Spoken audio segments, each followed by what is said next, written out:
It's the Orioles on Masson on a warm and sunny Sunday afternoon at Camden Yards. It's the O's and the Oakland Athletics, Game 3 in this 4-game series.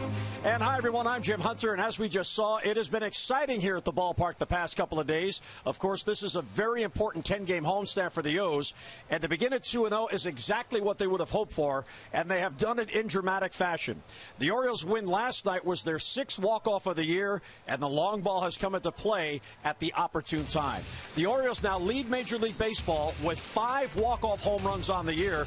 Minnesota has 4. The Tigers, Dodgers, Blue Jays, and Nationals are tied with 3 each. Davis, Machado, Weeder, Stope, and Lowe, they have spread it around. So 5 walk-off home runs from 5 different players. Now, Mike, in a pennant race, every win is big, however you get it.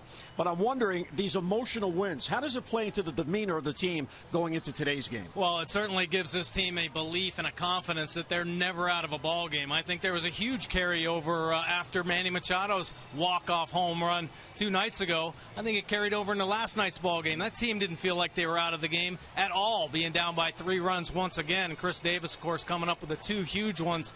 The final one, the big walk-off home run. But you look back on some of these home runs that this team has hit. When Matt Wieters hit his walk-off home run, that was the first game of a 3-game set with the Braves. They ended up sweeping the Braves. When David Lowe hit his walk-off home run against Boston in extra innings, next day the offense came out and scored 18 runs. So it can happen. There is a lift. There's a big belief and a confidence when you have a walk-off win like that. And the other part of this, if you look at the 2 games in this series, the Orioles have scored 12 runs.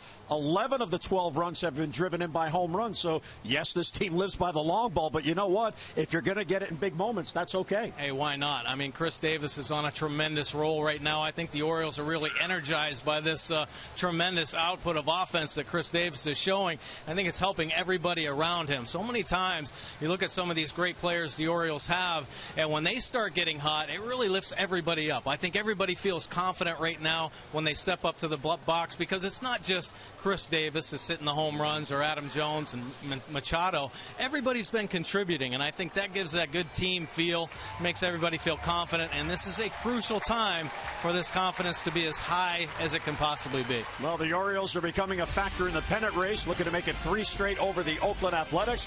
Hey, a wonderful day for corn on the cob, and lineups and first pitch are next.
Baseball on MASN is brought to you by Southwest Airlines. Book your low fare now at southwest.com. And by Coons.com. When you're talking cars, you're talking Coons. It is a gorgeous Sunday afternoon at Camden Yards as you peek in at Legends Park. Our BGE home game time temperature is 87 degrees, the humidity at 49%. BGE Home is Baltimore's home team for heating, cooling, plumbing, and electrical. Why would you call anyone else? So game 3 in this 4-game holdover series. Here is the Oakland lineup. Burns, Crisp, and Valencia with Fegley batting cleanup. Brett Laurie at second base today. Then Butler, Canna, Marcus Semien, and Sam Folds. Semien has really enjoyed hitting against the Oriole pitching. And let's take a look at Wei and Chen's pitch arsenal this season. The fastball 65% of the time. It's a good one. Very good at locating both in and out with the heater. And throwing it in the mid to low 90s. A breaking ball. Has a slow curve, but also a tight slider. And, of course, the straight change to go along with it. 6-6 on the year with a very low 3.21 earned run average. 111 punch-outs. Just 32 walks on the season for Wei and Chen, holding opponents down to a 249 batting average. Slightly more fly balls than ground balls for Wei and Chen, and has given up 23 long balls this season. Wei and Chen coming off an excellent start against the Seattle Mariners, working 7 1/3 strong innings, scattering just 3 hits, giving up the 1 earned run. And he needs to keep this team on a roll. Like to get deep into the ball game. The bullpen has been used quite a bit here recently. So looking for another quality start from Wei and Chen. So Chen in search of his 7th win. The Orioles starters are 12th in the American League, Mike. Their ERA is 4.31. And as we saw last night and as we saw the night before, if the starters on this team simply give the team a chance to win, they're going to have a lot of success because the hitting is there and the bullpen is there. Absolutely. I mean, those are 2 big keys. They're hitting late in ball games now. The bullpen has been there all season long. So the starters just a click better and give this team a nice boost here the last 6 weeks of the season. Well, the hot-hitting Billy Burns fouls off the first pitch. Burns has hit in 6 in a row. And he's batting at a .355 clip over his past 7 games. Chen in his career is a perfect 4-0 against the Athletics, which is not surprising because he has also dominated the AL West Division. Chen has 20 decisions against the West, and he is 15-5. And blows it past Burns for strike 2. I think a lot of hitters get surprised by the velocity on Wei and Chen's fastball. At least the extra life through the zone. He's got a pretty quick arm, but his smooth delivery really plays that fastball up, and at times hitters really have a hard time getting to it. Here in the early going, they'll certainly establish that heater. And he strikes him out. Good start for Chen as Billy Burns goes down swinging. There you go, working the fastball in and out and up to the top of the zone to get Burns. He's been a pest here. Keep him off the bases will certainly increase your win probability there. The high fastball that he can't quite get to. Chen has averaged just over 7 strikeouts per 9 innings. And he gets a K to begin the game. Here is Coco Crisp, who had a big night in the opener on Friday night, did not play last night. Crisp went 4 for 6 with 3 doubles, and he hits this one down the line. Chasing it down is Henry Urrutia. Crisp is heading to second base. The throw from Henry is off the bag. So Coco Crisp jumping on the first pitch, and he hits it right down the line, and all of a sudden he is a master at the ground ball down the line. Yeah, 5th double of the season, 4th against the Orioles in this series. There you go, right down the left field line, just out of the reach of Manny Machado. Went coast to coast a couple nights ago. One down the right field line, one down the left for a couple of his doubles. So runner in scoring position for Oakland with 1 down. And that'll bring up Danny Valencia, one-time Oriole. Was in the original lineup last night, then was scratched, but back in there today. He was picked up on waivers from Toronto, and in his 8 games with Oakland, he has base hits in 7 of the 8 games. And of course, in his career, he has fared very well against left-handed pitching. Yeah, typically, that's when he gets his opportunities. Baltimore Orioles brought him in. The success against lefties. There you do see the numbers. 314 versus lefties compared to pretty solid number 282 versus the righties this season.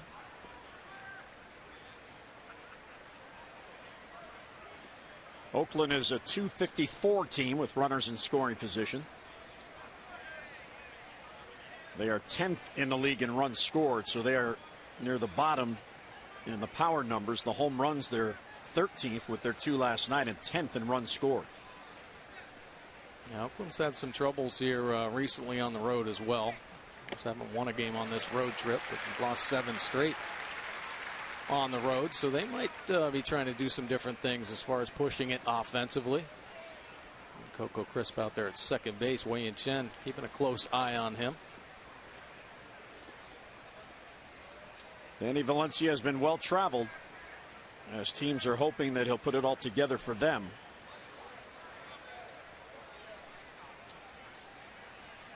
Oakland is his second team this year, and he grounds it towards the hole, and that's a base hit. Coco Crisp had to hold up to make sure that got through, so he gets the third, and the Athletics have runners on the corners with 1 man down. Now let's take a look at the best defense in baseball this season. Urrutia, Jones, and Parra in the outfield. Hardy and Scope up the middle. Machado and Davis on the corners, and Caleb Joseph doing the catching this afternoon. These perfect opportunities to use this Orioles defense. Let's take a look at Henry Urrutia playing left field today. DH'd in last night's ball game. Here's Josh Phegley, the right-handed batting catcher. Bob Melvin has stacked his lineup with righties against Chen. The only left-handed batter is Sam Fuld, who will bat 9th. And a strike at the knees. Although it's interesting, Mike, when you look at Chen, his splits are almost right down the middle. It really doesn't matter for Chen if you're a righty or a lefty. Lefties bat .246, righties .250. Yeah, really it seems like every start comes down to Chen's fastball command. No matter if it's a lefty or righty, if he can locate it in and out, he will have that good success. Look out in the dugout in the camera well. Gets ahead of Phegley, no balls and 2 strikes. Crisp at third with a 1-out double, and Valencia on at first. Big game for the Orioles as they try to keep this momentum going. They probably like a nice 7-2 win. Yeah. A little bit less drama, but the win is what matters. The 0-2 to Phegley. He got him. A fastball up and away, and Phegley goes right through it. 2 men down, second strikeout in the inning. And that high heater looks so enticing. Looks good, but we talk about the extra life here. He humps up to 93 miles an hour, and this one is by you. You better keep that bat head above the hands. Hit the high fastball. Not there. So he's an out away of getting out of the inning. And he'll go to work on Brett Lawrie, who has had just 4 at-bats against Chen, and he is 0 for 4. He has had a tough month of August as he adjusts to his first year with the Oakland Athletics. Let's get a look at our American standards. Who's hot and who's not? Well, Jonathan Scope, one of the red-hot Orioles hitters, 378 this month with a homer, 7 RBIs. Lowry, not so hot, just 160 with 16 punch-outs.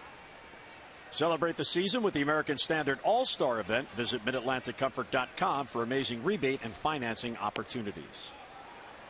Breaking ball cut the plate in half. Ron Kolpa thought it was high.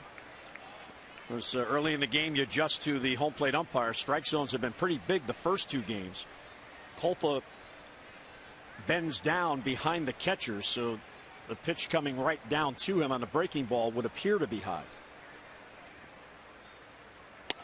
There's a strike. So Chen said, okay, you're going to be down there. I'll go at the knees and get a call. Yeah, let me just paint a fastball inside. I wanted to get that curveball over to really slow Lowry, and most hitters down, and then pump that fastball in there and go to get back into the count. First and third, 2 down, and 2-1 on Lawrie.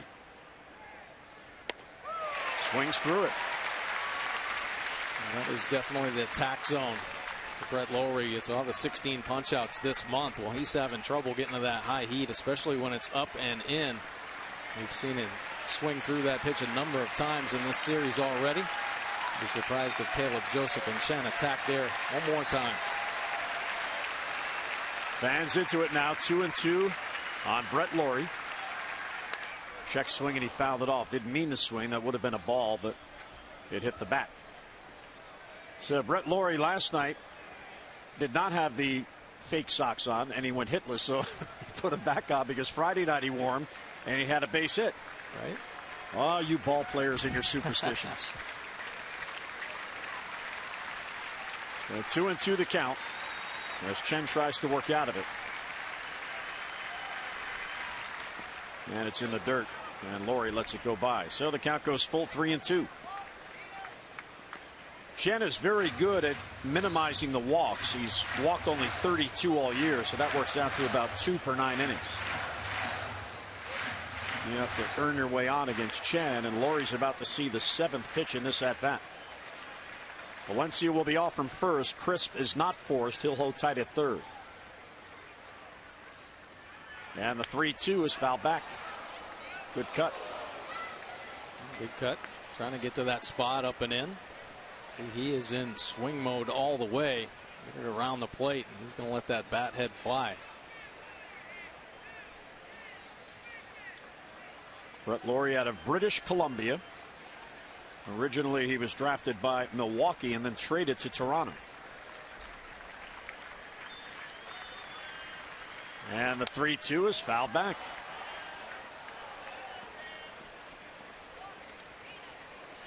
Wei Chen's been very efficient this year, averaging right around 15 pitches per inning. You're making him work a little bit more, but great command of that fastball here in the early going.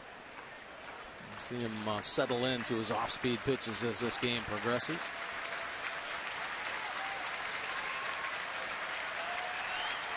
So here comes the 9th pitch to Brett Lawrie from Wei Chen. And he pops a foul to stay alive. So he hasn't been able to get around to put it in play, but Chen can't put him away. You see Wei Chen in the first inning run, 6 allowed, 5 earned in his 22 starts this season. Make sure they don't push one across here. So Caleb and Wei trying to get on the same page. True conviction, and hoping that this will be the final pitch of this inning.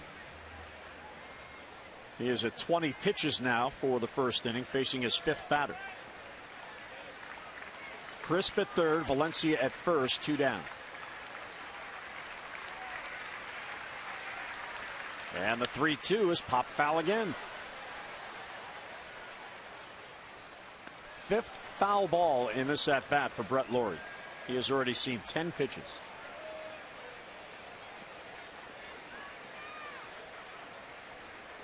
And just keep fighting and hope for a mistake. Wei Chen really working tough at the top of the zone right now. Lowry doing the best he can.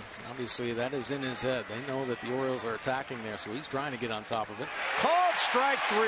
The off-speed breaking ball frozen, and Chen gets out of the jam. So a 3-strikeout inning, 2 hits and 2 left. We head to the bottom of the first. Here come the O's.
J.J. Hardy giveaway jersey from last night. No score as the O's come up in the bottom of the first. And here's the O's starting lineup brought to you by Southwest.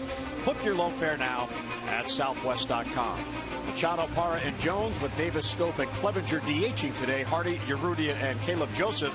Caleb has enjoyed hitting against the Athletics pitching out of the year. A .333 average home run and 3 RBIs. And let's take a look at Kendall Graveman's pitch arsenal this season. The fastball 80%. Now he's got a really good two-seam cutter combination.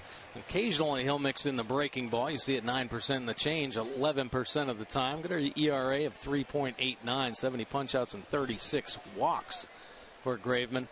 His numbers, opponents hitting .274. He has given up 13 home runs, 10 of those home runs to right-handed hitters. Kendall Graveman was drafted by the Blue Jays. And as you look at Manny's numbers on the year, now at .296. And a slow roller. He's out of Mississippi State. He was an 8th round pick. And he was part of the trade this past off season along with Brett Laurie, who was at second base today. It was a 4-for-1 trade. 4 Blue Jays going to Oakland for Josh Donaldson. And Laurie and Graveman, 2 of the 4 in this game today. Manny to center field. Billy Burns is there. And he's got it for the out. So Machado retired and 1 away. Take a look at the Athletics defense behind Graveman. Chris Burns and Fold in the outfield team, and Laurie up the middle. Valencia and Kana on the corners, and Fegley doing the catching this afternoon. A good percentage, throwing out base runners there behind the plate, up around 40%. Here's Gerardo Parra, who had a real good game last night. Gunned down Billy Butler trying to stretch a single into a double. He got him and then hit a home run to tie the game. And he takes low, 1-0. Parra in his 14th game as an Oriole. He has 13 base hits.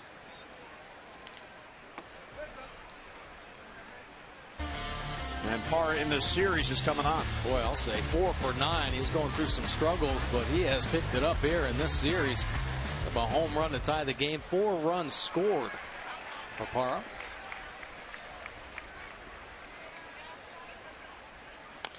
Well, you look at his contributions, even though his average as an Oriole is just .236. He's had back-to-back multi-hit games. He has hits in 9 of the 13 games. And he has scored 12 runs in the 13 games.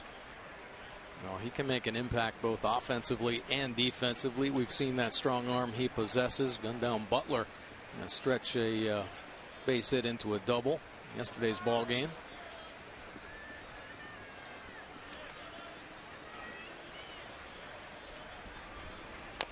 And he fouls it off his foot. It rolls all the way out to Canna at first.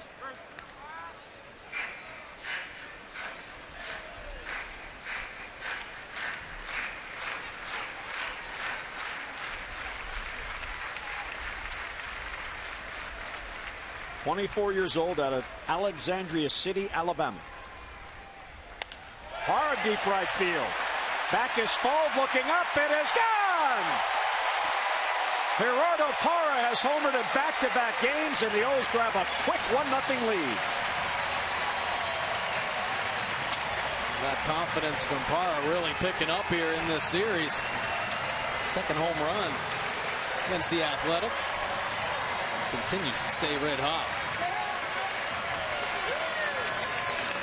A 3-game hitting streak for Parra. That bat is starting to come on as he settles in to Baltimore. And for the first time in this series, the Orioles score first.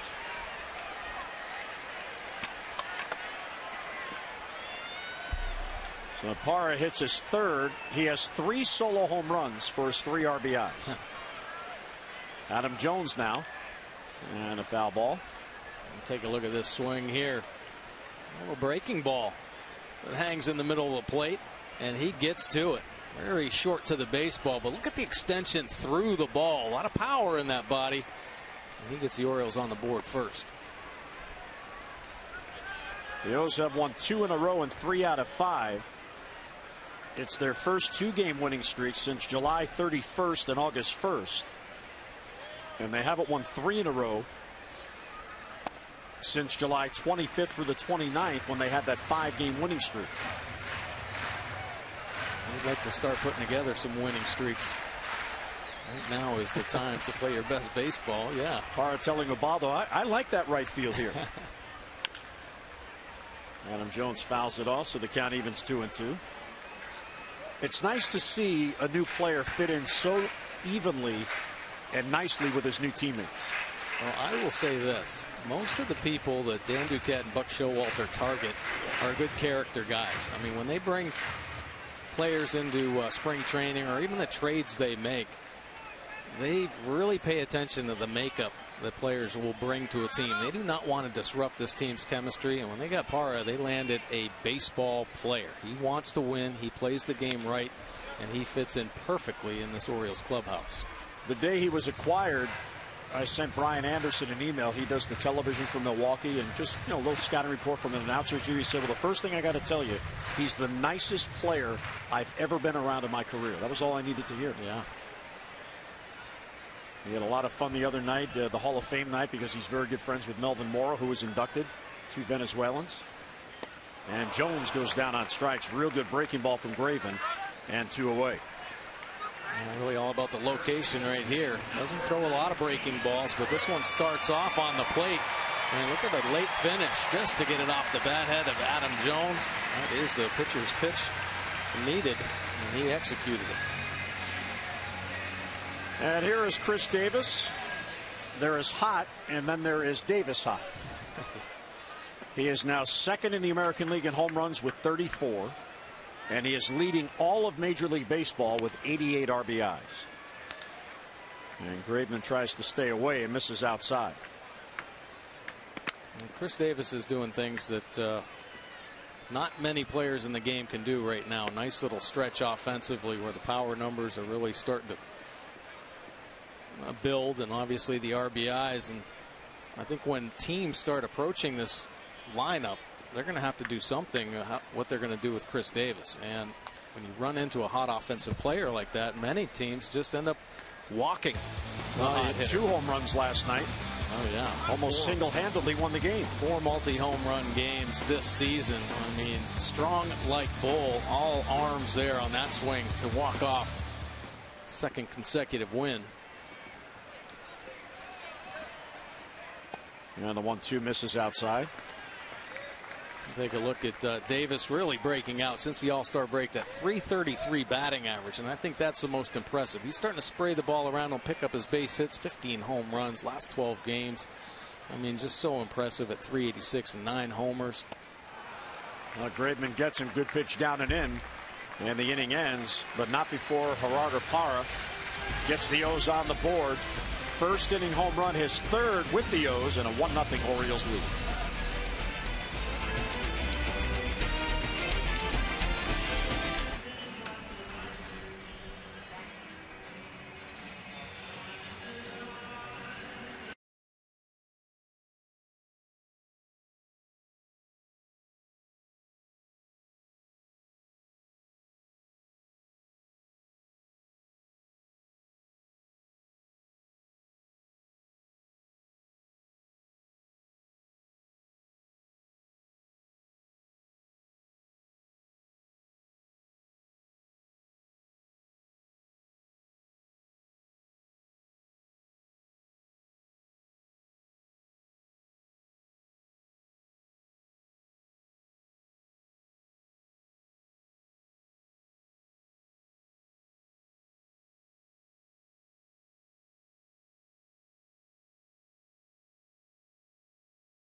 To look forward to Miller time later in today's game, all brought to you by Miller Lite.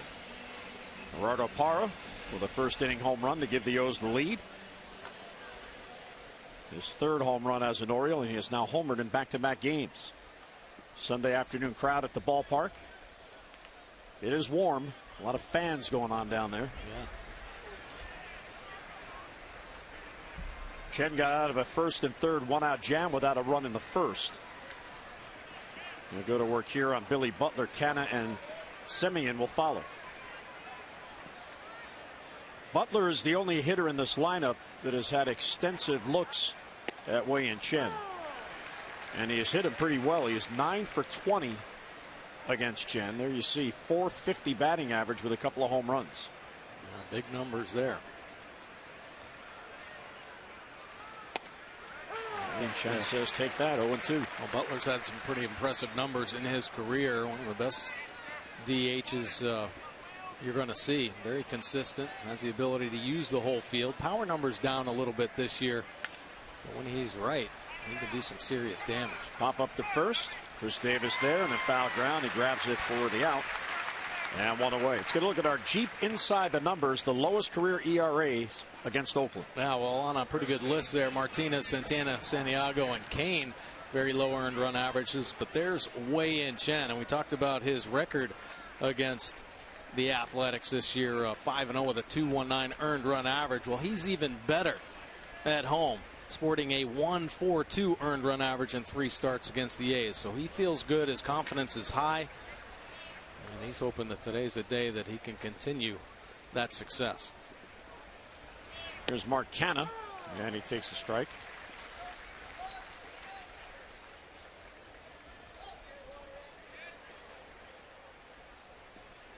Canha, the Rule 5 pick. He's playing very well for Oakland recently. 7-game hitting streak. He's got 8 home runs. Breaking ball bounces in there, 1-1 count. He was drafted originally by the Marlins. And then Colorado took him in the Rule 5 draft in December at the winter meetings. And then turned right around and flipped him to Billy Beane in Oakland.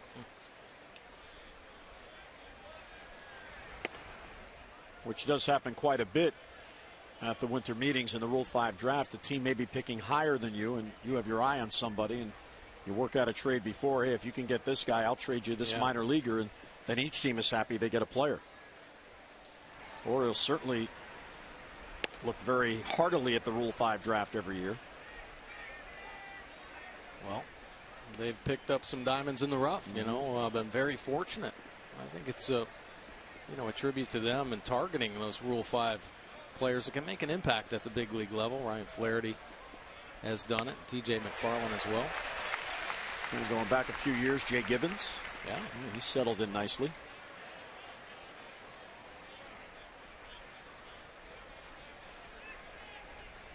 Full count on Canha, 1 out, nobody on. Oakland has lost 5 in a row, and they are 7-15 in their last 22 games. Been a tough year for the Athletics. 3-2 is lifted to center field. Jones was playing shallow. He's right there, and he has it for the out, and 2 quick outs. Let's take a look at Chen, Mike. Last year versus this year, pitching at Camden Yards. Yeah, well, he loves pitching here. Last year, the 8 wins, and good earned run average of 3.76. But look at the bottom there, the run support average. Last year, getting 5.54. This year, pitching better in every category except the run support average, down to 2.76. So needs a little boost from the offense. Absolutely, just to lift the win record because the earned run average is very good at 3.45 here at Camden Yards. And that's why his 1-loss record is a very modest 6-6. He's pitched well enough to win games, and there are games in which the team just doesn't score for him. 1-1 on Marcus Semien.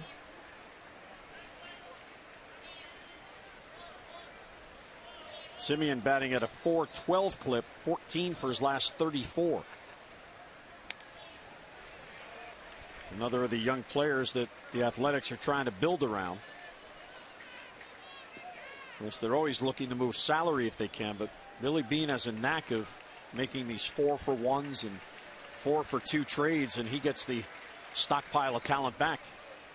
Well, they're in the hopes of, some of the young talent that they bring over obviously have some exceptional skills, but they'd like to develop them and then, of course, flip them and get more young talent. And it's been a pretty successful philosophy. This year not working out so well. Who's it going to be? Davis calls and he drops the ball. He was battling the sun. He called off Parra. Scope was there just in case, but Davis called and couldn't make the play. Well, it gets up there, and Davis does make the call, but it just keeps kind of drifting away from him. Unfortunate miscue right there. Well, Jim Henneman is ruling double because it did not touch the glove. But that's a play that should have been made. And Chris will be the first to tell you that after the game. So a runner at second with 2 down. And Chen will be extended at least one more batter as he'll face Sam Fuld, who's the only lefty in this lineup today.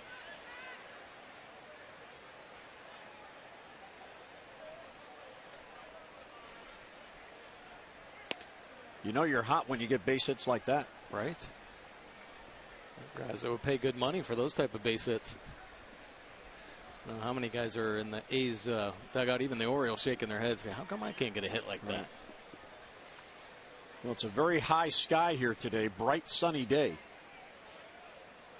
So you will see the players as they go after pop-ups take angles and use their gloves and the sunglasses. So you can look up there. It's tough to see the ball in that sky. Well, it's very hard, and I think most, if not all, big league players should know the elements, know what they're up against. And when you do deal with a tough high sky and a sunny day, the off infielders have to be the ones that really pay attention. If there's an infielder that calls the ball, you have to stay on the ball and kind of keep watching the infielder as well, because they could lose it in the sun. Recognize there that the ball started drifting on Davis, so he couldn't get underneath it. Just hang close enough to where you can help your teammate out. And there's a base hit, and Oakland's going to get a run. Parra runs it down in the corner. Here is Simeon the score, and Fuld to second base with a 2-out RBI double. So missing the pop-up hurts the O's, and the Athletics have tied it. Back-to-back doubles. The whole goal is to limit extra opportunities. That missed pop-up gives Fuld a chance to get on this breaking ball. Hammers it down the right field line, picking up that RBI and forcing Wei-Yin Chen to throw a few extra pitches. So the Oakland players look like they're teasing Simeon. That's a double? That pop-up's a double? And it hurts the Orioles as Oakland has battled back to tie. Here's Billy Burns as the lineup turns over. So 4 hits in the game and 3 are doubles for the Athletics.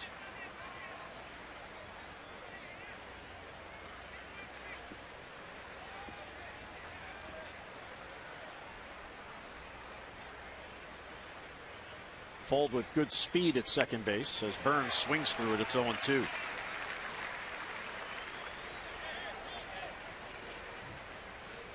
Chen struck out 3 in the first, trying to end this here and prevent that runner at second base, Sam Fuld, from scoring.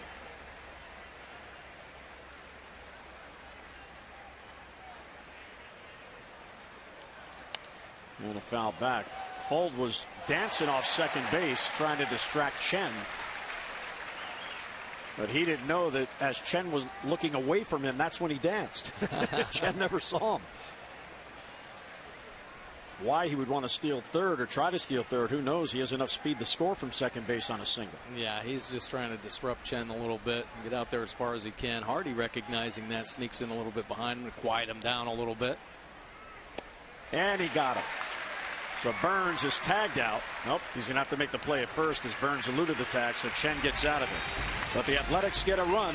We'll head to the bottom of the second, now tied at 1.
Contestant of the game, Beverly Miller of Gambrels, won $500 for being selected and has already won an additional $500 for the Harara Parda home run.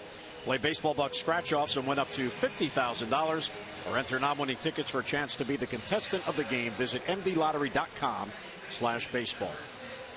That's not bad. Already $1,000 for Beverly right after an inning. Hello. How are you?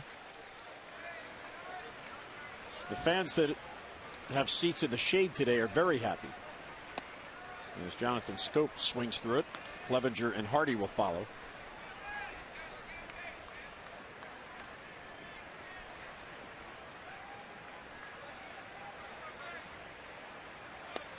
So the Athletics get that run back for Graveman following the Parra home run in the first inning that gave the Orioles the lead. He has a good arm. Well, he really does, and he really mixes in those two, that two-seam fastball. We've seen with the great action already running in on Jonathan Schoop, and then he can cut it, and he can change his speeds on that cutter. And it varies from 84 to 90, so a real hard one. That late movement right on the end. Typically might use that for the strikeout pitch, and then he'll slow it down a little bit, make it more of a slider type pitch with a little more fade and depth. Soft line drive, that's going to fall. Base hit for Jonathan Schoop. He gets on with a leadoff single in this tie game. Well, tomorrow night the Orioles will wrap up this 4-game series with Oakland. 7:05 Monday night showdown. Come on out and enjoy a summer night in Birdland and cheer on your O's in the race for the postseason. For your tickets, Orioles.com or 888-848-BIRD. And we now have a marquee pitching matchup. Chris Tillman goes for the Orioles, and Sonny Gray, the ace of the athletic staff and one of the best pitchers in all of baseball, will go for Oakland. Yeah, they had him on the shelf for a little while with some back spasms, but he's good to go. One of the best young pitchers in the game today. Nice little challenge for both Tillman and the Orioles. Look at Chris Tillman. Chris trying to bounce back from a rough start in Seattle. Clevenger, base hit right field. Schoop got a good read. He's going to make the turn and head towards third. Folds throw will be cut off by Simeon. And here come the Orioles right back. First and third and nobody down. Well, every opportunity Clevenger gets at the major league level, he capitalizes on here. Another base hit. And a high knee kick waiting on the pitch, and the good extension through the zone. Slaps it by first baseman Kahn, and Jonathan Schoop with a good read. Noticing the depth of Fold. Easily over to third base. And the Orioles threatening here in the second with no outs. So Schoop to third, and here's J.J. Hardy trying to get him in. Good spot for J.J. He is just 2 for his last 26 without an RBI, so a chance to break out here. Good swing, and he fouled it off. And J.J. really liked these type of positions this year. Runners in scoring position, that .293 batting average. Well, here in the second inning, the Orioles get their first chance with a runner in scoring position. It was a rare game last night. The Orioles did not have one opportunity with a runner in scoring position. They had 6 hits in the game, 3 singles, and 3 home runs. The home runs drove in all the runs. There was not one runner on second base all game long. Nothing in 2 on JJ's. He took a strike at the knees. Down and in, good take. You like how Graveman works both sides of the plate. Not predictable. Yeah, and you get that little movement on the inside corner, that two-seamer running in, and you can cut it back over. The breaking ball frozen, called strike 3. Backed up on him. I think J.J. Hardy just kind of looked at this pitch like, what the heck's it going to be? Catcher setting up down and away. The backup slider catches the top of the strike zone to get J.J. Hardy. Well, that's amazing. He missed his spot by 3 feet, and he still got a call. Right.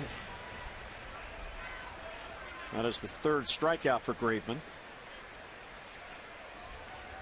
So now a chance for Henry Urrutia, playing in his second game. Took an 0 for 3 last night. Called up from AAA. He is the latest to get a chance in left field. And a high chopper. Graveman will freeze the runner. Throw back to third, and now Schoop is in a rundown. Towards the plate, going to third is Clevenger, going to second is Urrutia, and Schoop is tagged out. So in the end, they weren't going to score the run anyway. It would have been second and third with 2 men down. So instead of it being Clevenger and Schoop, it is Clevenger and Urrutia. Urrutia chopping that ball off the plate, and Jonathan Schoop with the tough read. What a nice play by the young pitcher Graveman. Keeping his poise, recognizing the distance Schoop is off of third, and then fires a seed over to Valencia. Good defensive play there by the A's.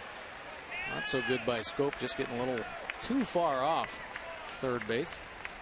So now it'll take a 2-out base hit. The strikeout of Hardy, he wasn't able to advance the runners, and the weak chopper by Urrutia, and here's Caleb Joseph. So 2 in scoring position for the O's as they attempt to get the lead back. Strike 1 on the corner.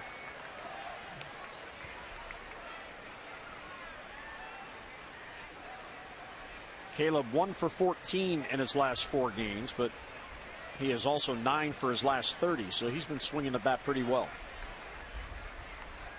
So he has a little bit more playing time with Matt Waiters on the shelf with the hamstring. Of course, they had been playing alternate games. You see Caleb Joseph's numbers with the runners on, 276, pretty impressive. Clevenger at third, Urrutia at second, now with 2 men out. Oh boy, that pitch just fell apart. Down and in, dipped and darted, and Caleb swung right through it. Yeah, it just takes off. I mean, not showing the best command right now. He's keeping pitches on the plate with real good movement. Caleb, good numbers in these situations. And he's behind 1-2. Line drive left field. That's going to fall for a base hit. 2 runs are going to score. Here's Clevenger, Urrutia right behind him. Joseph digging for second base, and he slides in with a 2-run double. What a huge base hit with 2 down on a 1-2 pitch by Caleb Joseph. Coming up clutch again, 13th double of the year for Caleb Joseph, and a base running miscue leads to a big opportunity for Joseph, and he picks up both runs. Hammering the ball down the left field line. He understands the outfield arms as well, hustling on into second base. Coco Crisp has lost some arm strength over the years. Caleb taking advantage of that and gets himself in a scoring position with 2 outs. So Caleb picks up RBIs number 39 and 40. And the Orioles back on top 3-1. Here's Machado. Ball 1 inside. Manny flied out to center field, leading off in the bottom of the first.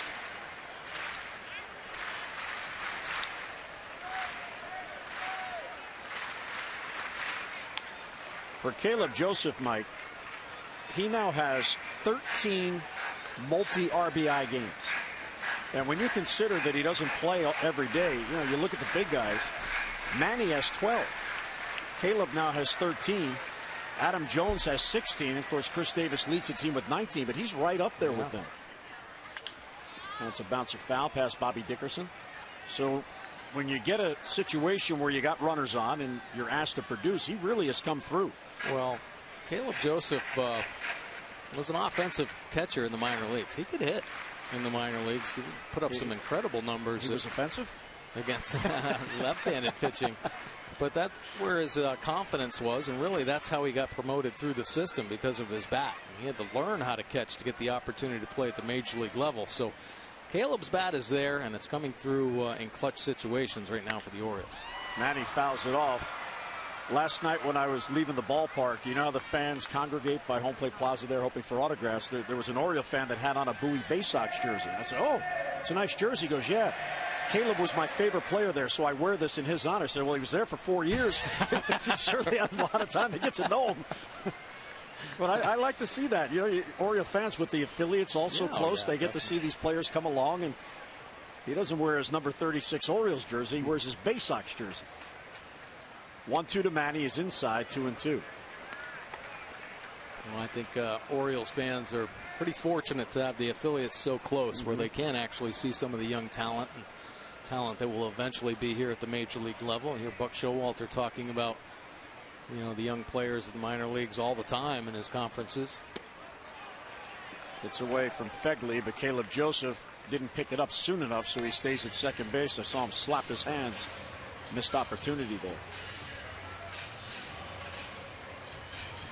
Manny working a good at bat, Mike. He's about to see his 7th pitch. You know, Manny's been really good at that all year long. The most patient hitters you're going to see. He'll take his walk. Bounce towards third. Down the line. There's a base hit for Machado. Caleb Joseph will score. Manny is thinking 2. Poor throw from Coco Crisp, and he slags him with a double. Back-to-back RBI doubles, and it is 4-1 O's. Manny once again coming through in the clutch. 23 doubles this season. Gets himself in a scoring position as well. The chopper down the third base line. Valencia trying to reach out. A couple situations already in this game with runners on second base where infield's got to get himself dirty, knock that ball down one way or another. Orioles putting 4 on the board. Well, here is Kurt Young, the pitching coach, out for a 2nd inning visit. Orioles with a 3-run inning. Kurt Young and a lot of the coaches here on the Oakland Athletics really have to kind of slow the game down for a lot of their young players.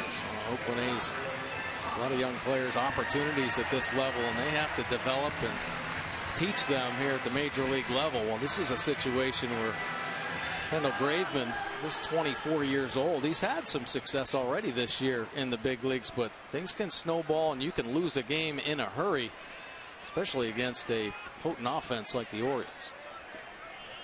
Gerardo Parra up for his 2nd at bat, a chance for an RBI. Grounded towards the hole, and a base hit in the right field. Machado's being sent. Here's Fold up with the play.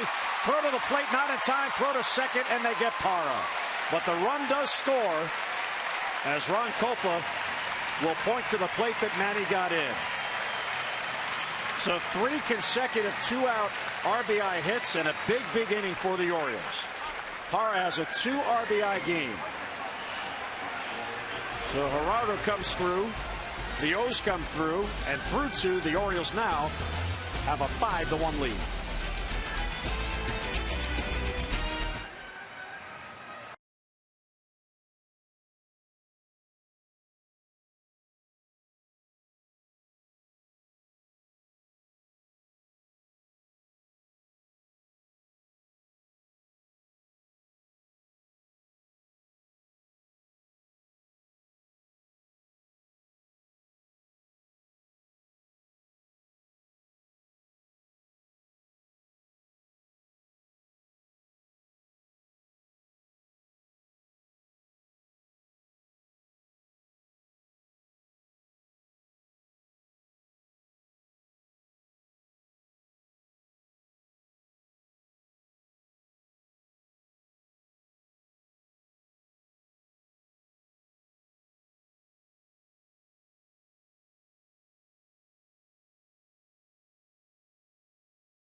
Year when they score 4 or more runs, the Birds have gone 50-16, but when held to 3 runs or less, they have just 9 wins on the year. Now 50 wins so far.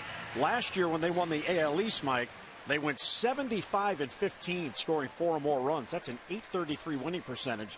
Not on pace for that, but still, when they score 4 runs, they're really good. Yeah, dangerous team. Obviously, the offense has to be clicking for this team. There have been inconsistencies with the pitching, so when they put the big crooked numbers up, they give themselves a great chance to win ball games. They need a nice job today putting the 5 spot up. Big number 4 runs there in the last inning. And Chen's got to be thinking, all these runs for me? The worst supportive pitcher runs-wise of all the Orioles starters. Not today. Yankees are trying for a sweep in Toronto, but the Blue Jays have an early 3-0 lead, bottom of the 4th. The Yankees have regained first place because of the wins in the first 2 games in that series. Jose Bautista has a 2-run homer, and Josh Donaldson an RBI single. The Yankees are a game and a half up on the Jays, 5 up on the Orioles. So an Oriole win and a Blue Jays win, and the O's would be 4 games out of first place. And the 1-2 is upstairs. The Orioles are also now, Mike, just a half game back of the Angels for the second wild card spot. They're even in the loss column. Buck Showalter's team has played 1 fewer game. The Angels have 60 wins. The Orioles have 59. High pop-up slicing towards the stands. Davis is going to run out of room. Well, I think there's a lot of reasons to be optimistic about this team, because I don't believe we've seen their best baseball this year. There have been times when things have come together. You've seen a good pitching performance. The defense has been there all season long. The bullpen's been solid all season long. Starting pitching, there's been inconsistencies. Even offensively, there have been some dips that have really hurt this team. Now, their numbers offensively are very comparable to what they've done the past few seasons. But it's just that consistent push that they need. And when the offense is going right, it's probably the best, arguably the best offense in the game, because everybody can do damage. And now with some of the pieces that they've added, with Parr at the top, a little bit more speed. So a lot to be, I think, positive about, and especially as they head into September, where then they can reach down and grab some of the guys they've been talking about, you know, to help bolster this team in a lot of areas. Buck Showalter was asked before the game, because Norfolk, it looks like, is going to go to the postseason. Would the Norfolk postseason play and schedule affect the Orioles' September call-ups? And a real good off-speed pitch and a swing and a miss, and Buck said, no. I love Ron Johnson, but it's all about winning up here. Absolutely. Take a look at the changeup from Wei-Yin Chen. Up in the zone, but takes enough off. Here it is, through 115 games, last 3 seasons. The numbers very similar. Runs scored this year, 504. Last year, when they walked away with the East, only 489. The home runs, they're on a great pace this year. It's the pitching that's been inconsistent. Last season, that 3.88 earned run average helped lead them to the title of the East. And what was most interesting about that, they've scored more runs than last year and hit more home runs, and that's without what Nelson Cruz did for the Orioles last year. And we've heard Nelson Cruz's name way more than we should have this season. Seeing what's happened to the offense, but it's still there. Valencia fouls it off. Well, if the Orioles can hang on and win this game, they're assured of the series win. And then they are really going to be tested the next 3 days. Check swing and appeal to first. He went too far, says Larry Vanover. Valencia doesn't agree. So he is down on strikes and 2 away. Wei-Yin Chen's right. This slider is a huge pitch for him, especially able to locate the fastball inside. Then the hard slider down and in gets Valencia to check the swing, and it's rung up by first base umpire Larry Vanover. Chen has 6 strikeouts now through 2 2/3.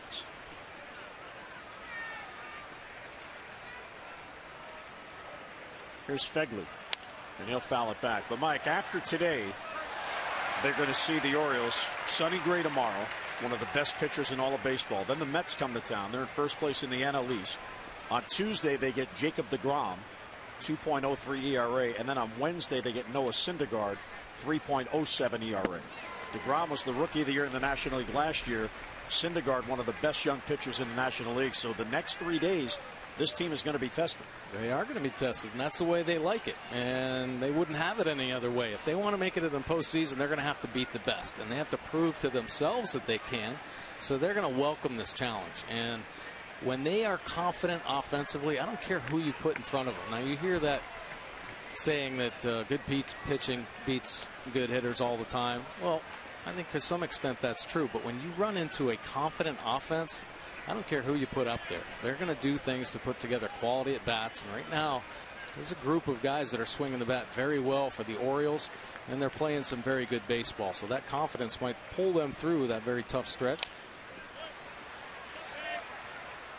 And the fact that they feel better playing in their home crowd anyway, in front of their home fans. And that is definitely a boost for this team. Much better at home than on the road.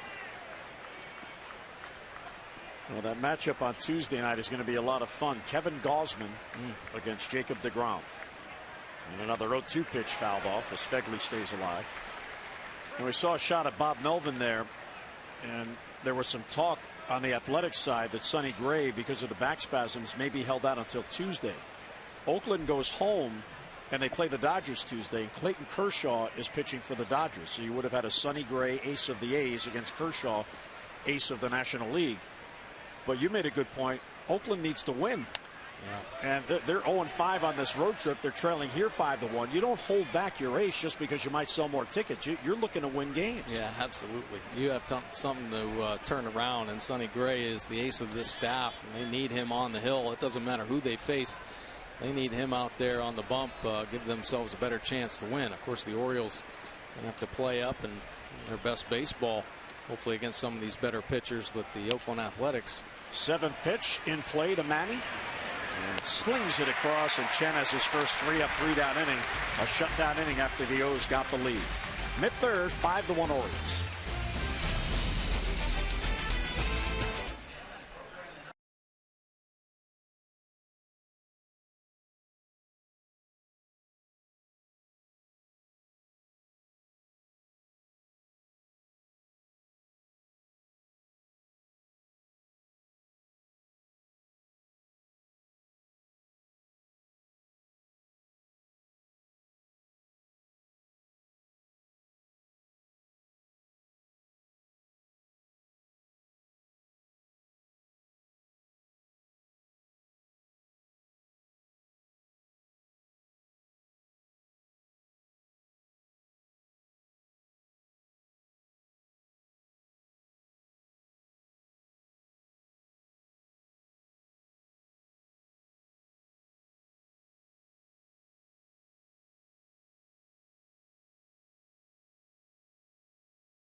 Strikes back, according to SI.com. No matter what happens in that finale at Rogers Center, the Yankees are guaranteed they will leave Toronto maintaining first place in the division, as they won yesterday 4-1. They have won the first 2 games. Masahiro Tanaka, his first complete game of the season.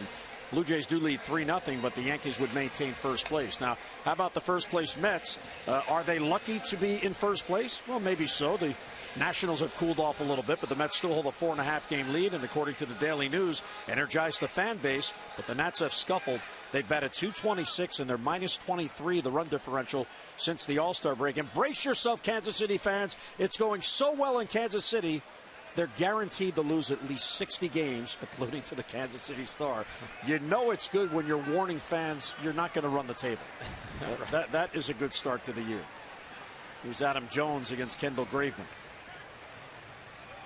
Inside 1-0. Adam struck out his first at bat. Graveman has 3 Ks. Well, it's hard when you're a successful team. I think fans expect you to win every game. Adam Jones, deep center field. That ball's got a chance. Back it goes, and gone to Rudy Arias in the bullpen. There's number 21, and it is 6-1 O's. And another $500 for Beverly Miller, our Maryland Lottery contestant of the game. tell you what, you get Adam Jones rolling in this lineup, and it is a force. Adam Jones has been on a nice little run here with the long ball, picking up his 21st of the season. The heart of this lineup is doing some damage.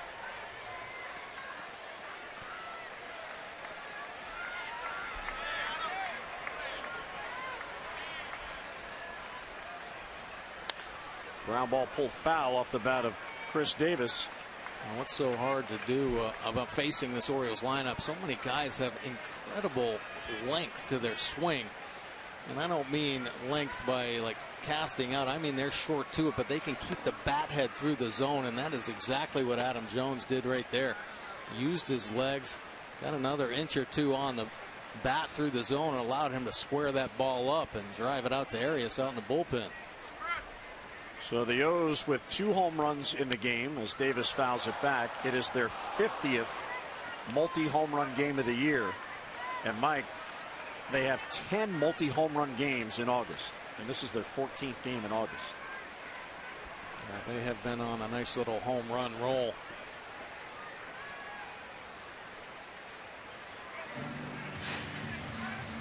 So the multi-home run games, they tie Toronto now for most in the major leagues. Astros at 46, Yankees 44, and the Dodgers 39. So 50 on the year and 10 in 14 games in August. Yeah, well, when you have the ability to hit 50 multi-home run games, be at the top of all of baseball in that category, you have to have a strong offense. And it isn't just your 3-4 hitters. It's 1 through 9 that contribute to those multi-home run games. Now, of course, the Blue Jays have Donaldson, Batista, Encarnacion. Martin's got 15 home runs this year. Orioles with Davis, Jones, Machado. Joseph and Paredes have 10 home runs each. So, you know, you get 5 or 6 guys that put up double digits in home runs. You're going to have a lot of those multi-home run games. And if you want to compete in the East, you better have some thumpers. The Orioles definitely do. And Chris Davis works the count full. He is 9th in the league in walks. Strike 3 called at the knees. He thought it was low. So Chris 0 for 2 with a couple of strikeouts and 1 away. A little backdoor cutter here, working Chris Davis down and away, and this 87-mile-an-hour cutter just catches that outside corner. Of course, every pitch you saw there on the pitch track, the location, that's about where Davis hit that home run in yesterday's ball game. The pitch was down and away off the plate, but they're still trying to target that zone. Jonathan Scope for his second at bat. Scope got the rally going in the second. The O's put 4 on the board. There's Dan Otero, just called back from the minor leagues yesterday. He's getting loose. Once again, the Athletics with an 8-man bullpen.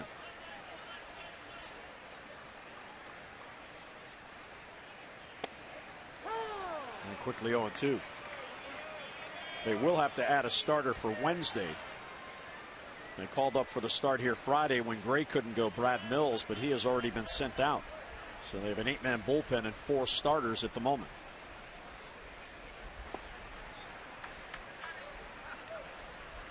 The Athletics starters, contrary to today, the O's have 6 runs on 7 hits.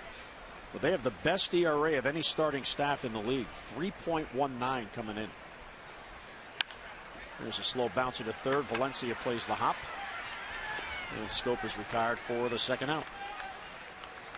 Well, tickets are still available for the Orioles' second social media night. It'll be Tuesday before the O's take on the Mets. Enjoy a Q&A session with O's closer Zach Britton and Orioles.com writer Brittany Giroli. Plus, you get a game ticket, light fare, and a T-shirt. Tickets start as low as $30. Spaces running out, so don't miss your chance. Get online, Orioles.com/BirdlandSocial for all the information. And don't forget that pitching matchup Tuesday is a dandy. Kevin Gausman against Jacob deGrom. A couple of best young arms in baseball. Did you happen to see, by the way, the throw that Cespedes made last night yes, in that Met game? Yeah. There's Clevenger towards the gap. He's going to have a 2 for 2 day. And that one goes down all the way to the wall. He split the gap. And Steve is at second base with a 2-out double. He could just flat out hit. Oh boy, can he. Sweet swinging Steve Clevenger. I mean, he can put the bat head on the ball as well as anybody. You want to teach your kid how to hit. Take a look at Steve Clevenger's swing. It's a foot up and then down. Bat head short to the ball. Great extension through. Look at the finish. Finish high. And just drives the ball into that right center gap. Easy double for Clevenger.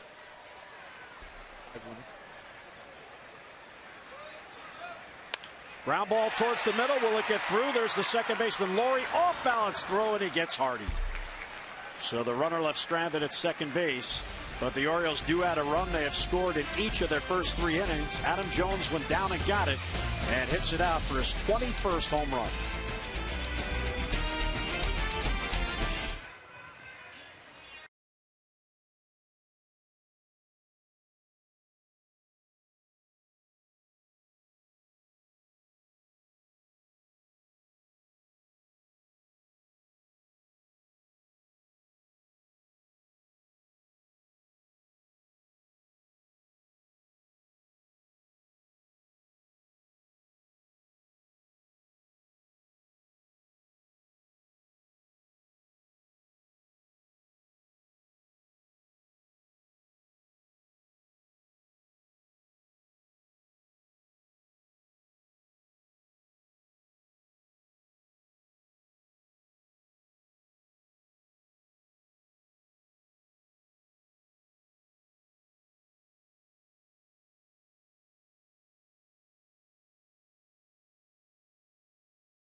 Southwest Airlines. Book your low fare now at southwest.com. And by PNC for the achiever in you. Yeah, it's about lunchtime, Bordy. Yeah. So get out to Boogs. I wonder if they deliver. You want the turkey? Nice and healthy? Sounds good to me. Adam Jones with a home run. O's have scored 6 runs in 3 innings. They have a run in each of their 3 at-bats. Brett Laurie, first ball swinging, fouls it off. Butler and Canna will follow.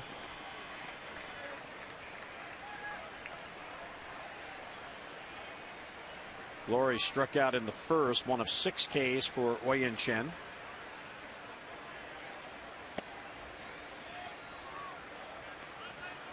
And what he will try to do now with a big lead is just throw strikes. Encourage the Athletics to swing early in the count. Slow breaking ball lifted to left field. Urrutia is back on it. It's over his head and it's gone. Hanging breaking ball, and Laurie didn't miss it. So Oakland answers with a run at 6-2 O's. Number 11 for Brett Laurie. Well, they've been using the high fastball to get Laurie in this series, but they've set it up with the slower breaking balls. Laurie timing up the hook from Wei-Yin Chen. And he just goes down and gets this, catches it out in front. Wow, see that finish with the wrist, just kind of snapping it out there with a solo shot. Here's Billy Butler. Well, Chen continuing his trend on the season with the home runs. He has now allowed 24 home runs and 20 have been solos.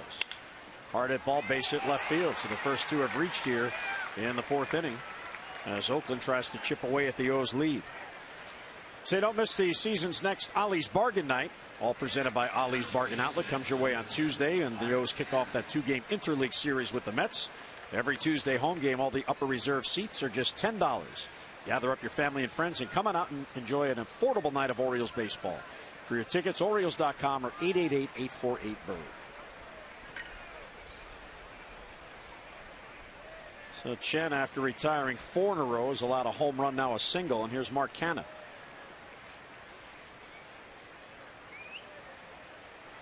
Maybe Chen not used to getting all the run support here in the early going.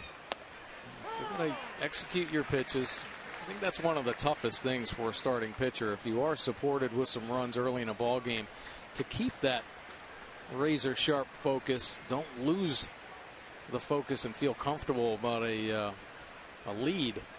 Still have to execute every pitch. Try to limit your pitches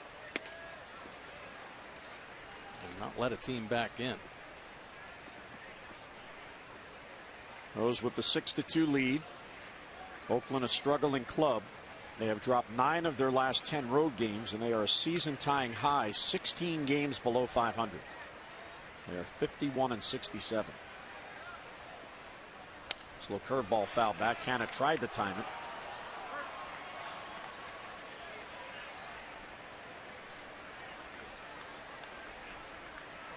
Much like in yesterday's ball game, Miguel Gonzalez started using the slow curveball, much like a changeup, just to keep hitters off the fastball a little bit better, and it ended up working out great for Miguel Gonzalez in yesterday's game. Well, here Chen mixing in more breaking balls. Now, Chen coming off his win in Seattle on Monday, where he worked into the 8th. He is 2-0 in his last 4 starts, despite an ERA of 5.14. Dave Wallace continues to work with the pitchers to find that consistency. And Chen, very much like Tillman, plagued by foul balls by opposing hitters, which Buck Showalter says is because they have good stuff. The hitters can't square it up with any kind of consistency, so they foul it off.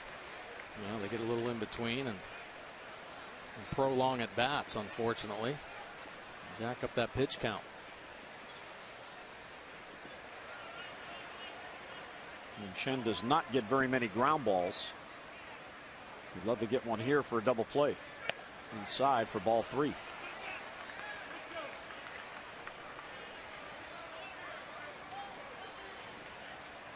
Chen is 3-4 at home, 3-2 on the road. And his ERA a little better on the road than it is here at Camden Yards. This will be the 7th pitch to Mark Canha on a 3-2. And he popped them up. Davis calling, Scope calling. Who's it going to be? It's going to be Scope. And you saw Davis may have been bothered by the sun there. He let Jonathan have it. And there's the out recorded, 1 away. It's now time for you to tweet your strongest fan photo. Just use the hashtag #OsCouchCam. And you just might see yourself in an upcoming broadcast brought to you by T-Mobile. And there's Ben McDonald, former #1 overall pick of the Orioles, down the hall working with Fred Manfred on the Orioles radio network this series. One of the good guys in the game. First ball swinging, thank you very much, as Marcus Semien pops it up. And it's Scope again. A couple good fastballs right there from Wei-Yin Chen, both on that inner third, and both hitters fighting to try to get the bat head to the ball, but just enough extra life to take it off the label. And weak infield pop up with the first 2 outs of this inning, when this inning was starting to drag on after the home run by Laurie and then a Butler single. A nice quick outs. Here's Sam Fuld, who drove in a run with a double in the 2nd. The only left-hander in the lineup against Chen, and he'll take a strike.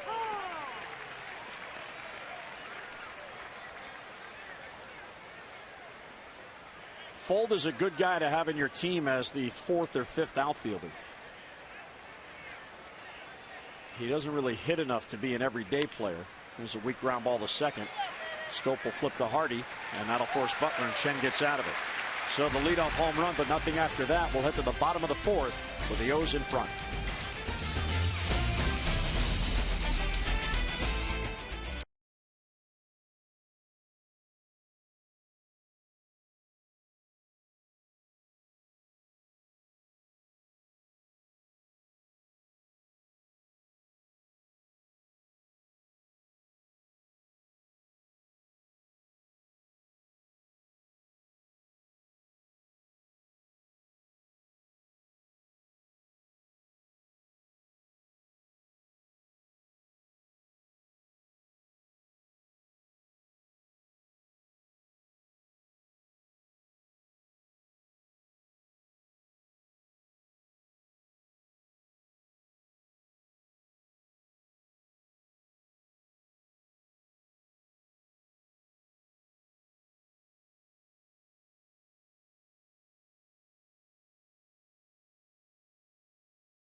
University of Maryland, University College, and on this day on August 16, 1927, Babe Ruth not only hit a home run, Mike, he took a Tommy Thomas pitch and hit it completely out of Comiskey Park in Chicago over the roof. And it helped the Bronx Bombers beat the White Sox 8-1 at Comiskey. And then, unfortunately, at the tender age of 53, 1948, with his wife Claire and his two adopted daughters at his side, the Babe passed away, suffering from throat cancer. That was at Memorial Hospital in New York City. And there's the Bambino statue. It's out near Utah Street, right outside the gates.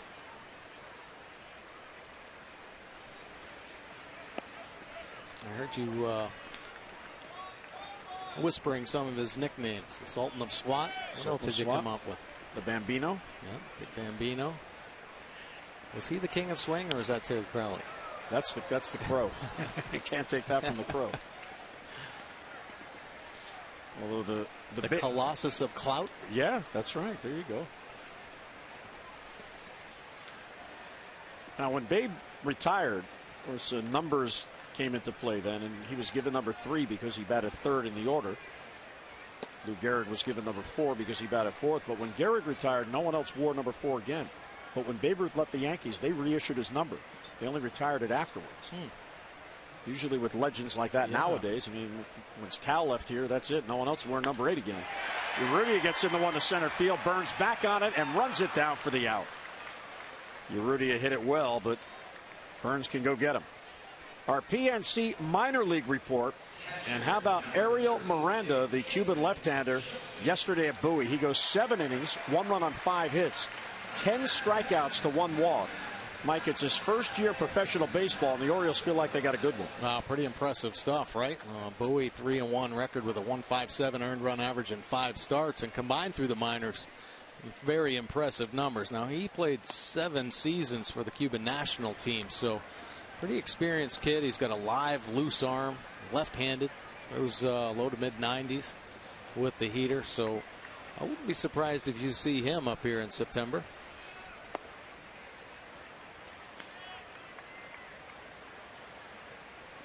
Yeah, you know, I think you might be onto something there, because I asked Buck about Miranda in his pregame press conference, and he really didn't want to answer it.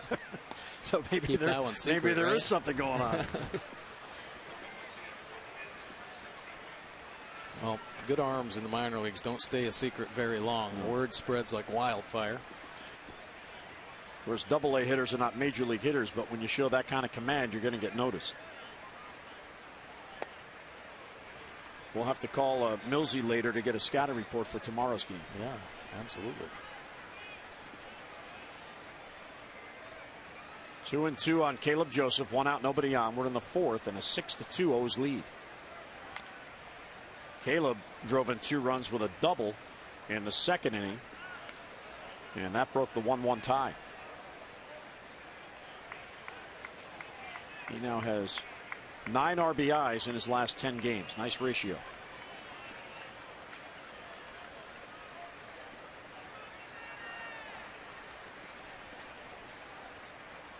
Outside, good take, ball 3. Caleb's learned a lot over the past couple seasons, actually his whole career here with the Baltimore Orioles, coming up through the minor leagues. Was exposed to big league camp a couple years, but he's taking this opportunity and really running with it as far as trying to increase his knowledge of the game, the league, in every aspect. Like handling a pitching staff, offensively, and managers love that. They love guys that are eager to learn, accept coaching, and this is why Caleb Joseph is doing such a good job behind the plate, and Buck Showalter trusts him so much. Well, he just works a 7-pitch walk, and that'll chase Graveman, so Dan Otero will come in as Graveman goes 3 1/3. The Orioles with a 6-2 lead.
Orioles were able to tag him for 6 earned runs.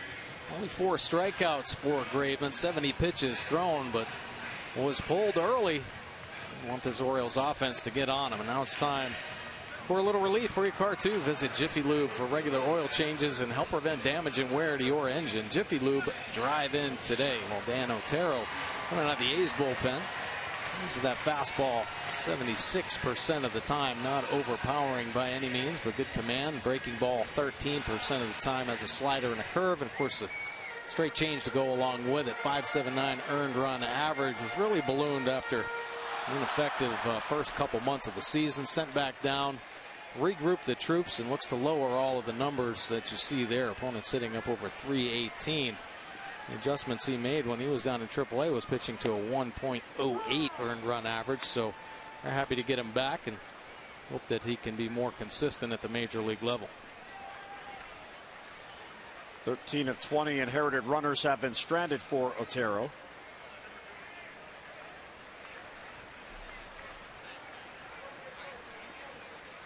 Manny down the line, and a foul ball just went foul. Manny has that great ability to use the whole field, and even if he gets beat on a fastball, he leads with the hand, so keeps that bat head through the zone. And it's a protective mechanism. If you get fooled on a pitch, still able to keep the bat head in the strike zone, give yourself a chance to square a baseball up there, almost whistling one down the right field line. Throw to first to chase Caleb back. He'll love that. No stolen base attempts on the year for Caleb.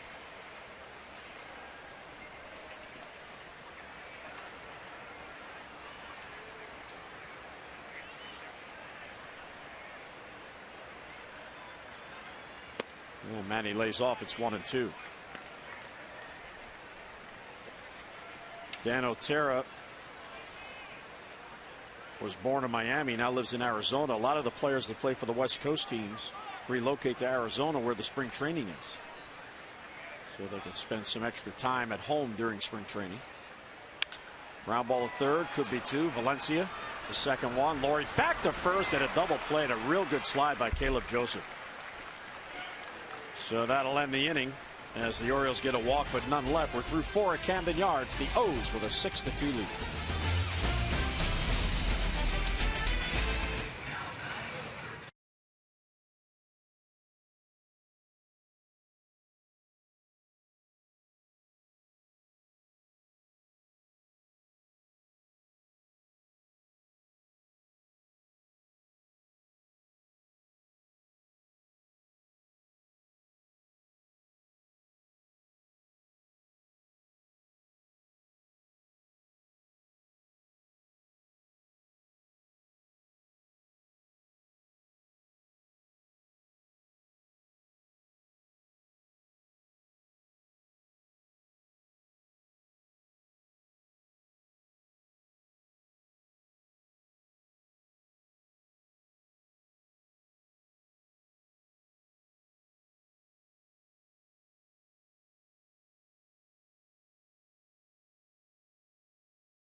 Affair here at Camden Yards. Parra goes deep again to get the O's on the board. Of course, homered in yesterday's ball game, but in the second inning, the O's break out. Machado with a knock, Parra with another knock.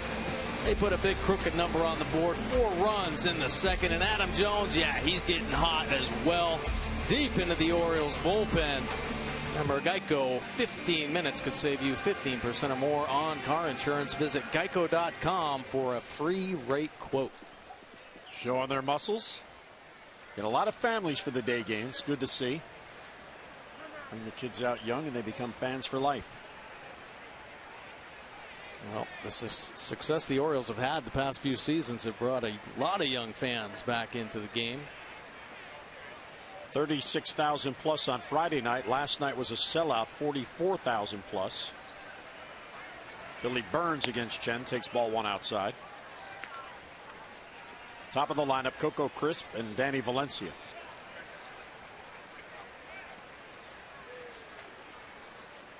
Chen at 78 pitches. He has struck out 6. Now, by the way, just to set the record straight, I saw your old infield coach, Ron Washington, when you young player for the Athletics, out in the hallway, and I said, Ron, was Mike Bordick as good as he's always telling me he was? He said, absolutely, better than that. Oh, jeez. He's a nice guy. Yeah. Swinging a miss at 1 and 2. Yeah, Ron Washington brought in to really help try to solidify this A's defense. They've had some problems defensively, so Ron Washington was actually my infield coach for the A's for a couple of years, and he is a tremendous infield instructor. Of course, longtime manager for the Texas Rangers. But even when he was managing the Rangers, he'd get out on the field and love to work with his infielders. And there's Ron Washington. He's in the booth just to our right. Well, you had a couple of good ones. You had Ron out in Oakland, then you came here to Baltimore, and you had Sammy Perlazo, who still is one of the best instructors in the game. Yeah. Oh, definitely. I mean, I've been very fortunate, I'll tell you what, not only to be around great infield instructors, but players, you learn even more from. So very fortunate, and I think A's very fortunate at Washington helping their young infielders. Well, what was really nice, Scott Kubal, his son, is here, and I'm assuming he's an aspiring infielder. Ron Washington knows Scott from the Texas organization. He was over working with an Oriole player's son yesterday on hand technique. And they were going at it right outside the Oriole dugout for about a half hour. It was one of those drills. So nice to see he's imparting his wisdom on Oriole personnel. Here's a broken bat, and it sticks in the ground. Chen will pick it up. Don't throw it. Don't throw it. So Burns hanging tough. That's got to make a pitcher probably feel as good as anything. I mean, striking a hitter out probably makes a pitcher feel pretty good. But when a bat shatters and the bat head's laying out in front of the mound, or in that case stuck in the dirt, for him to go over and pick it up and say, okay, here's your bat. I just shattered it. See what I did to you? Sawed you off. Nice little confidence builder for a pitcher.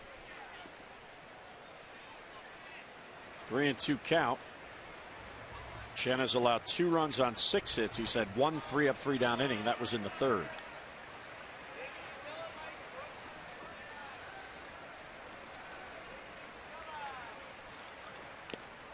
And another foul ball.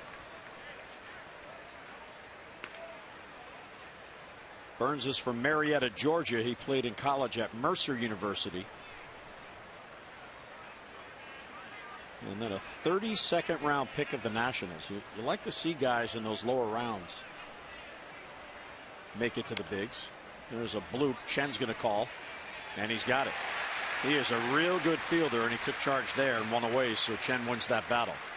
Here's the O's upcoming schedule, brought to you by Mile One Automotive, offering you 20 convenient locations throughout the Baltimore area. Visit us in-store or online at mile1.com. Well, the finale of the Oakland series is tomorrow night, and then the Mets come to town for a 2-game series. Interleague baseball with first place New York from the NL East. Night games on Tuesday and Wednesday. Yeah, the Mets, they calling them the amazing Mets again this year. I mean, they just got on a nice little roll. Of course, picking up Cespedes certainly helps their both offense and defense. Coco Crisp is 1 out of 2. Well, if you want to see playoff caliber baseball, get some tickets and join us out here Tuesday and Wednesday. 2 outstanding pitching matchups. Tuesday it's Gausman against DeGrom, and then Wednesday Jimenez against Syndergaard.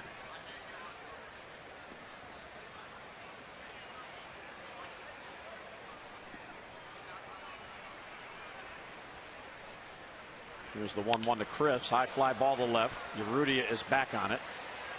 And Henry runs it down for the out. 2 away. Urrutia DH'd last night in his Orioles debut, and now in left field today. Reimold had started back-to-back games in right, but today it's Henry as Buck Showalter got the extra left-handed bat in there. And Clevenger got the start at DH. Jimmy Paredes is scuffling at the plate, so it's Clevenger getting the start over Paredes today. And all Clevenger's done is pick up a couple base hits. Danny Valencia now bends around the plate outside. That's a pitch the pitchers have a tough time getting from Ron Kolpa because of the way he squats. He's between the hitter and the catcher, so that outside corner at times is blocked from his view. But that pitch coming right at him, you're going to get the call. Yeah, his eyes are right there on that inside corner, and Wei-Yin Chen and Caleb Joseph taking advantage of it in that situation. Skied to right. Parra battling the sun. Jones over to help just in case, but Parra has it for the out, and a 3-up, 3-down inning for Chen.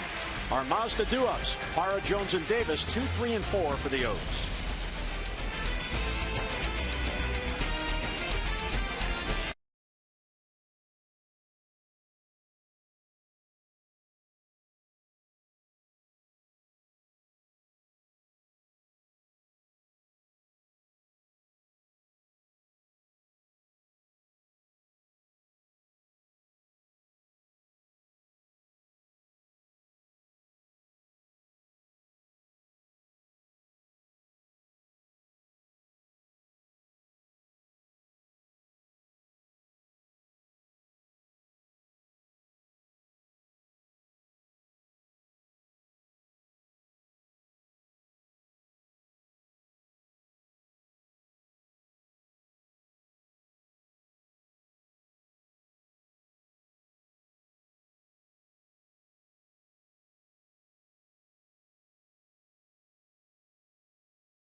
Prior to the game, members of the Maryland-Delaware Watermelon Association passing out some nice tasty treats to stay cool, and Jim and Mike in the booth, and I got mine.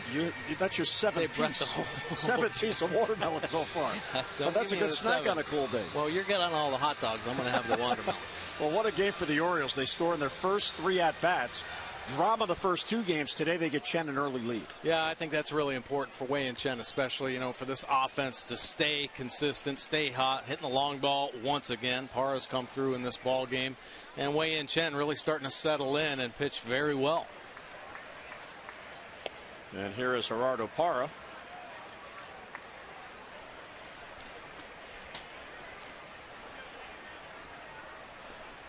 Parra, a home run and a single, 2 RBIs, and he now has 3 consecutive multi-hit games.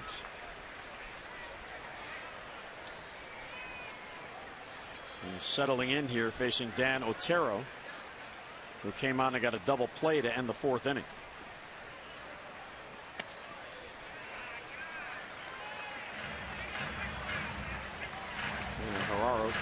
Gerardo, who has a very good batting eye. He very patient at the plate, works the count to 3-0. Otero known for his command as well, very low walk rate, typically all around the dish, tries to pitch to that weak contact, falling behind a little bit. Parra has 1 career at bat against Otero, and he's got a base hit.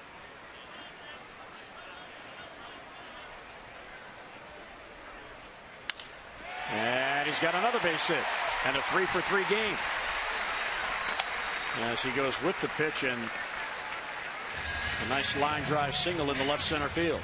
A couple textbook swings from Parra. We've seen him turn on a breaking ball for a home run, but here has to wait on the pitch. It's on the outer third. It's a tough pitcher's pitch, but he keeps the hands back and then drops the head on it, slapping it the other way. You hear hitting coach Scott Coolball talking about being in the ready position to hit. Well, Parra showing that. Made his adjustments on pitches, locations, and different velocities, but still been able to maintain the control of the bat head. Orioles now have had a base runner in all 5 of their at-bats. Here's Adam Jones. And he'll look at a strike, and here's his at-bat in the 3rd inning. Adam Jones getting some extension here, down in the zone, using the legs a little bit. The long arms, able to get the bat head on it and drive another one out into the bullpen.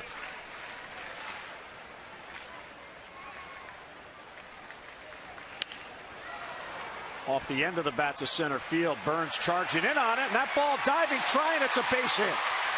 The right fielder, Sam Fuld, came out of nowhere. It looked like Burns may have misread the swing, and that ball was right off the end of the bat. So Adam has a bloop single, and the O's have something going here in the 5th. I think the outfield respecting Jones's power, so playing a little bit deeper. There is great speed in the outfield, and you see the route there by Burns, a couple steps back, and out of nowhere, Fuld, who's made a couple nice plays already in this series, makes the diving attempt. Just a little too late. Adam Jones coming up with another knock there. So Jonesy is 2 for 3. It's his 35th multi-hit game. And he is on with Parra now at second. Good effort by Fuld, but he was too deep in right to get to it. And here is Chris Davis with 2 on and none out.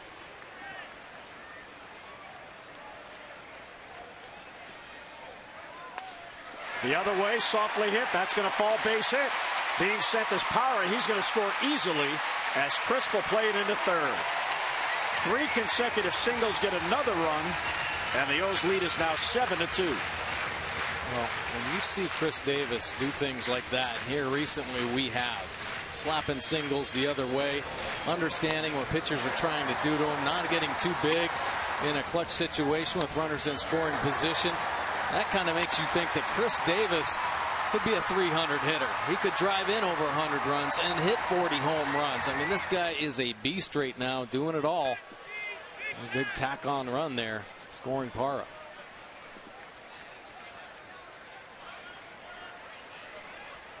Still nobody out. Here's Jonathan Scope. Jones stopped at second. And a strike.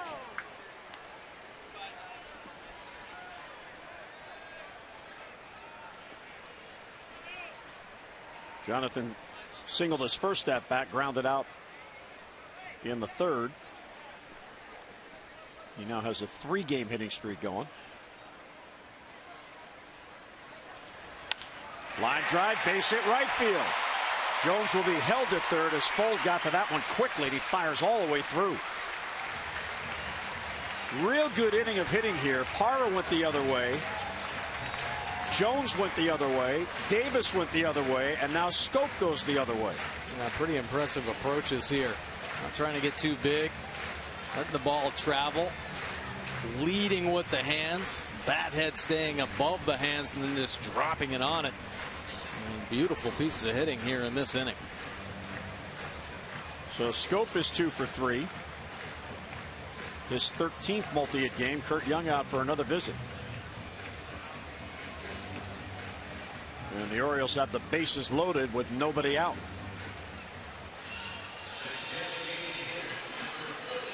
Who says the O's can't manufacture a run? Right? I'm telling you. I mean, of course they don't bunt, but they can hit. And they just stay within themselves. And I think one of Buck's best quotes is, "Bring what you bring. Don't get outside of your abilities." And when you see hitters take at bats like they're doing in this inning. Towards the hole, there's Laurie, the second baseman. He'll take the out at first, but Jones will score. A productive RBI ground out for Clevenger, and it's 8-2. You continue to put the pressure on. Good at bats. You start going the other way, and you get in the heads of pitchers, even defenses. What's going on with this Orioles offense? I thought they were a home run hitting team. Well, they have that capability too. But when they're right, they use the whole field and they take what is given them. Here's J.J. Hardy, who was 0 for 2, another RBI chance. 2nd and 3rd and 1 down, and Oakland will bring the infield in. And a strike right there. Hardy has faced Otero only once. He is 0 for 1. JJ struggling a little bit, and unfortunate luck for Hardy. Of course, the other night in the 9th inning, runners on base, hit a bullet right off the pitcher's leg. Could have won the game, and the ball just dropped right on the mound. Picked it up and threw him out. So frustration, I think, starting to mount a little bit for Hardy. Can be a frustrating game at times, and he's one of those hitters that would like a little broken bat flare over the infield here in this situation. Davis and Scope, second and third. And he's down on strikes. Chased the pitch down and in. So JJ is 0 for 3, and he's now just 2 for his last 29. Some pretty good movement on this pitch. 91-mile-an-hour fastball. When you have that two-seam action, you keep it at the bottom of the zone, you're going to have a lot better life, and that's what he does here. Great location and unbelievable late movement. Well, here's Urrutia with a chance. Upstairs 1-0. Henry is 0 for 2. Bounced into a fielder's choice in the second and then came around to score. And he is 0 for 5 in his first 2 games with the Birds so far. Line drive, base hit to center field for Urrutia. Davis scores, Scopel scores, Burns bobbles the ball, and Henry joins in the fun. It is a 4-run inning for the Orioles and a 10-2 lead. And another very good piece of hitting right there. Rudy with those long arms staying through the zone. And this is a laser back up through the middle. Good piece of hitting. Nice read by Scope. They'll score easily from second base.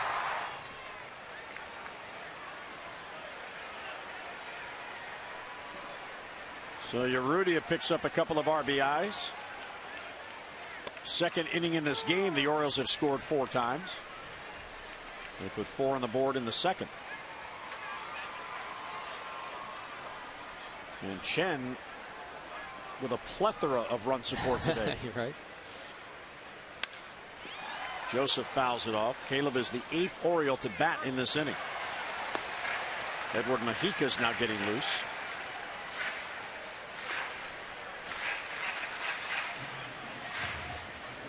So Otero came on and got a double play ground ball to end the 4th. The 5 singles in this inning has led to 4 runs. And there's a base hit up the middle for Joseph.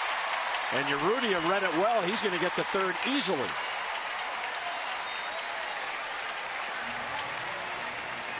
So runners on the corners with 2 down. 6 singles in the inning. Well, he's not really mixing any off-speed pitches in. Throwing a lot of fastballs, a lot of two-seamers, hoping that movement down in the zone will entice a ground ball. But Orioles showing the patience, reading what Otero's given them, and really putting together some quality ABs. Urrutia to third, Joseph at first. Here's Manny, who doubled and drove in a run in a second. He is 1 out of 3.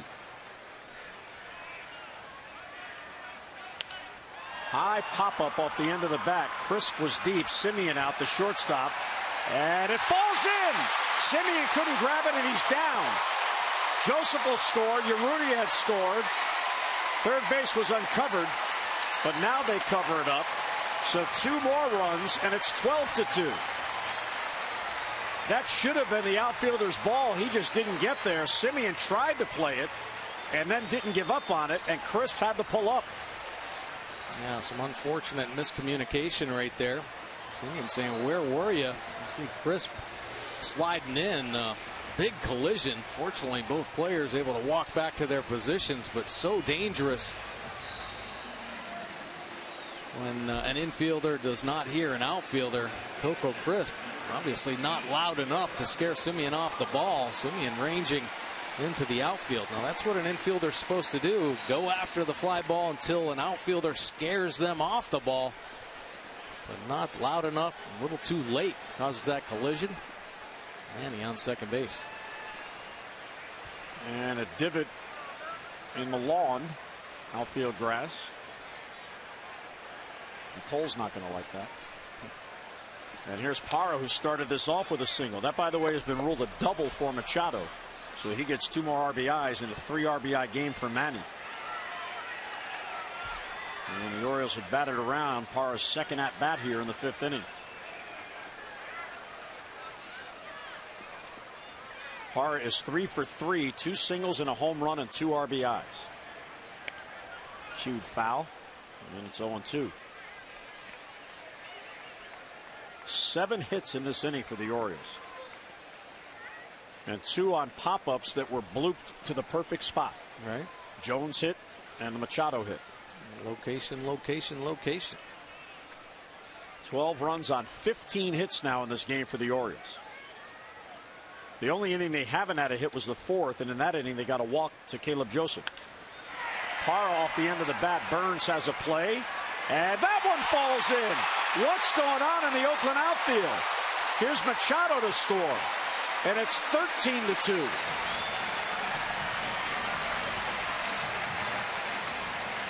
Oakland is the worst fielding team in baseball, and Mike, they are showing it. Yeah, well, somebody's got to take charge out there. I mean, everybody's looking around for somebody to make that final out of this inning. You see Burns, pretty good break, but then he looks down at Coco Crisp. Hey, oh man, you're the center fielder. You got to take charge out there.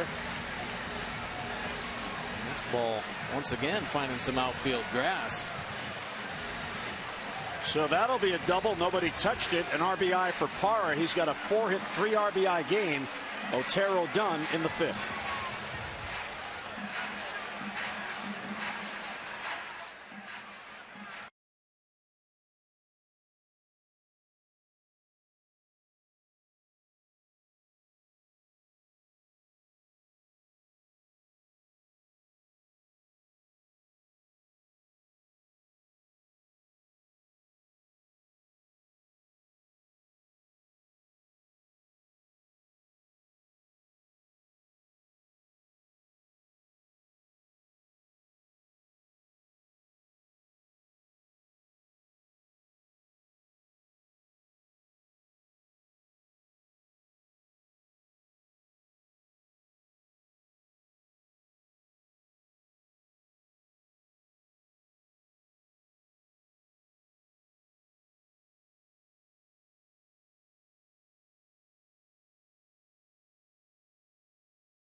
Well, the fastball 51%. Not a bad fastball. Low 90s with the heater.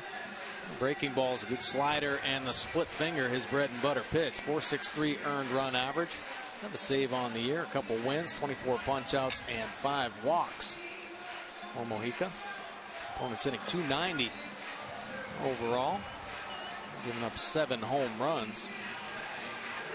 Well, the ground crew already replacing the divot in left field. The outfielders for the A's making some divots, coming up empty with the baseball. Now, we talked about the high sky earlier, and I'm sure that's part of what we're seeing here. But indecisiveness, and Billy Burns, the center fielder, if it's his ball, he should just take it. Yeah, absolutely. I mean, that's what Adam Jones does. Yeah. And he clearly hesitated there, expecting to be called off by the veteran Crisp when that was his ball all the way. So Parra's at second. Here's Jones, his second at bat this inning. And he fouls off the breaking ball. Sounded like he got a piece of Fegley, and it's 0-1. Adam is 2 out of 3 in the game. The Orioles now have 13 runs on 16 hits. And the O's are 8 for 13 now with runners in scoring position.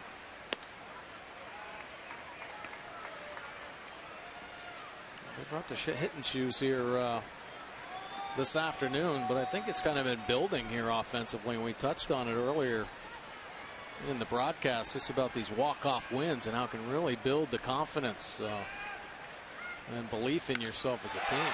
That ball is crushed. Center field. Burns is back. Looking up. It is gone for Adam Jones. He's got a 2-home-run game, and the O's are laying it on Oakland.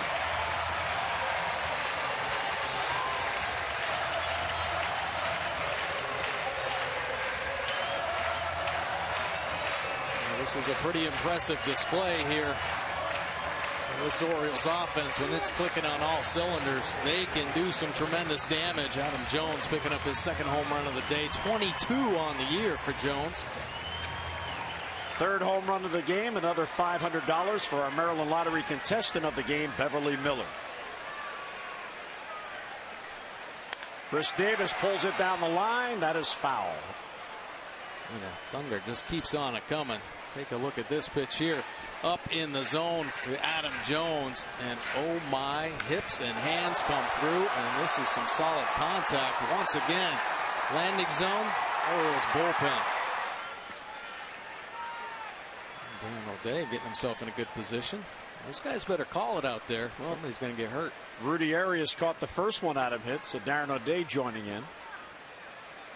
So the Orioles in this series, Mike, have hit 3 home runs in each of the games.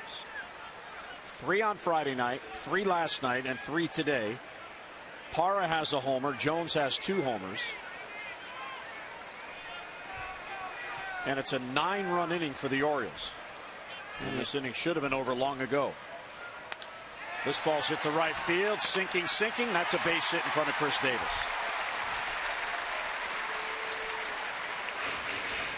Yeah, and I know we talk about, you know, the matchups that are coming up, some of the tough pitchers that the Orioles are going to be facing. Well, here in this series, the Oakland Athletics, they give up the fewest home runs in all of baseball. So they know how to pitch. They have good movement down in the zone. Know how to keep the ball in the yard. And here the Orioles showing what their offense can do against that good pitching. 9 in the series. With Scope fouls it off the mask of Fegley, and it ricochets all the way back into the crowd. Jonathan has a base hit and a run scored this inning. He is the 13th Oriole to bat. Chen's been on the bench a long time, but he doesn't mind.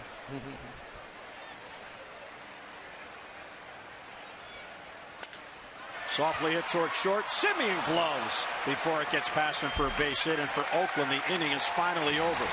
But what an inning for the Orioles. They scored 9 runs, capped by this 2-run home run by Adam Jones.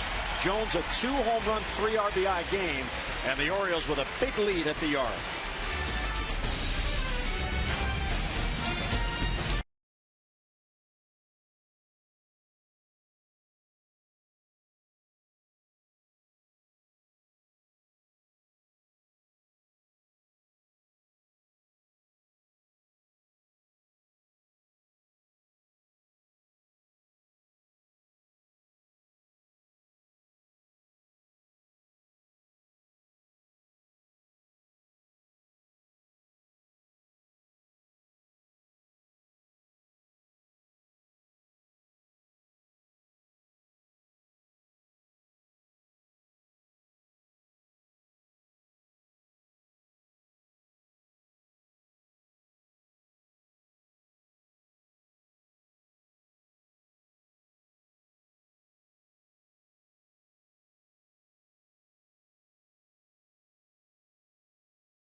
Ichiro Suzuki now has 2,915 hits in the major leagues in his 15 seasons. Before coming to America, he had 1,278, so 4,193 He passes Ty Cobb for base hits as a professional. Cobb had 4,191. And Ichiro says, I've been able to touch his bat, and I've read some of the letters that he wrote. I don't know about him too much, but now I want to get back to the Hall of Fame and be able to get to know him even more and maybe look at more of his stuff, meaning memorabilia. But Ichiro Suzuki, I believe, is solidifying a place in the Hall of Fame for himself. Oh, yeah. Well, I think his bat's going to be in that Hall of Fame for sure, right alongside Ty Cobb's. I mean, impressive offensive production from Suzuki, dominating that league in Japan, and always a test to come over the Major League Baseball and really test yourself. Well, all he did his first year in 2001 was become the American League MVP. He won Rookie of the Year. I mean, pretty amazing player, and he went on a run of 10 straight years hitting over 200 hits. He set the hit record for a season. I mean, unbelievable player. We're not even talking about his defense. Right. He's a 10-time Gold Glover. Unbelievable player. So Chen going to work here on Josh Phegley after the Orioles scored 9 runs in the 5th inning. It's pulled foul down the line. That'll be back in the crowd. The O's now with 15 runs on 18 hits in this game. They had 16 hits on Friday night. Held to 6 hits last night, but 3 of the 6 hits last night home runs. Jonesy has 2 home runs today.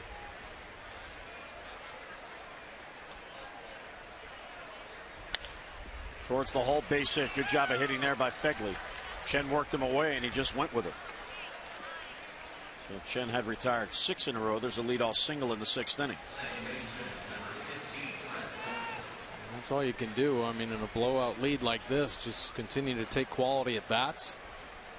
See what happens. Trying to work the opposing pitcher. Nice piece of hitting there by Phegley. Brett Lawrie now. He has a home run in 2 trips. Chen has had 2 3-up 3-down innings, the 3rd and the 5th. As Lawrie fouls it off.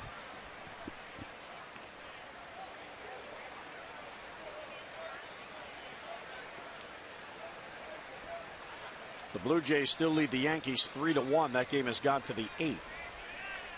Toronto trying to pull back within a half game of first place.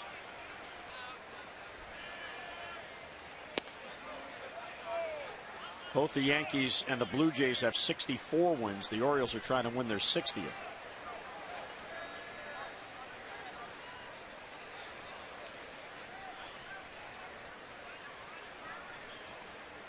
Ball and a strike on Lawrie. Hard hit ball to Manny off his shin, and it ricochets to Hardy. That's a base hit. That ball was smoked. Ooh. That's why they call it the hot corner right there. Now Manny, very good with the hand-eye coordination. We've seen him make some of the most amazing plays you'll ever see, but this ball is coming in hot. And Manny can't even move his feet. Just take one off the body, just a little drop step, and the ball stays down and catches him off the ankle. It was hooking as well. I'm going to be feeling that. In that Yankee game, Jacoby Ellsbury, who suddenly is hot, has a solo home run for the New York run. So 2 on and none out. Here's Billy Butler. Hop foul wide of first. Davis has a play. And Chris has it for the out. That's a big out for Chen to retire a batter after back-to-back hits. This copyrighted telecast is presented by authority of the Orioles and may not be reproduced or retransmitted in any form. And the accounts and descriptions of this game may not be disseminated without the express written consent of the Orioles. Kids getting into it at the ballpark. Starting to see some real creative alternate hats. Did you see that light blue Oriole cartoon bird hat? It's amazing. Marcana with 2 on and 1 out.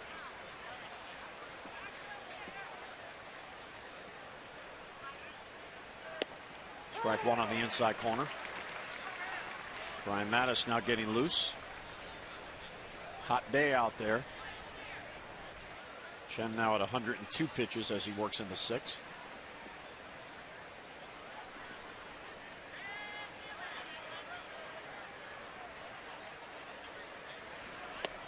Strike 2. Canna questioning the calls of Ron Kulpa, but to be fair to Culpa, that's been a strike all game. He's really executing on the righties with that fastball on the inside corner. He's always been exceptional at that. They're just driving the fastball in. According to the pitch track, maybe a little off the plate. Hey, but you take advantage of what the umpire's giving you. He tried to go further inside. Didn't get that call. Kind of saying, "Oof." Yeah. Was that close?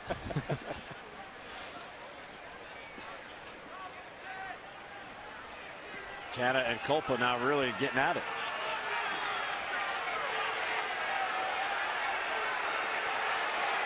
And now the mask comes off, and he's very close to hitting the showers. Well, the A's obviously very frustrated here, down 15-2. They've lost 5 in a row. They have lost 15 of 22, and Ron Culpa obviously recognizing that allowed Canada to complain longer than most umpires would. Yeah, there is frustration, but you know, hitters don't want an umpire to take the bat out of their hands if it's not on the plate. They want to let them know, and kind of saying, hey, don't give up on the strike zone just because it's a 15-2 lead. And Canna swings at a pitch that looked like it would be a ball outside, but he's not going to take any chances after having a little argument with the umpire.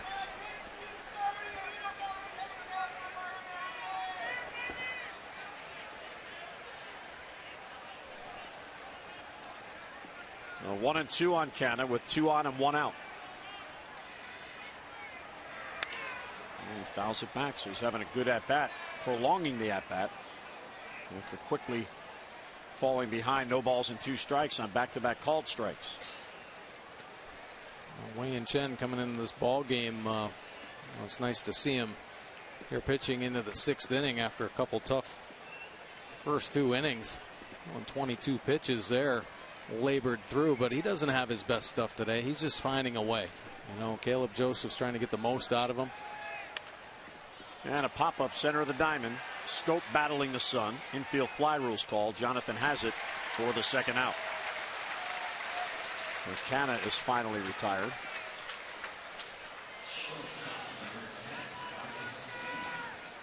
So he'll head back to the bench and talk to his teammates about the strike zone.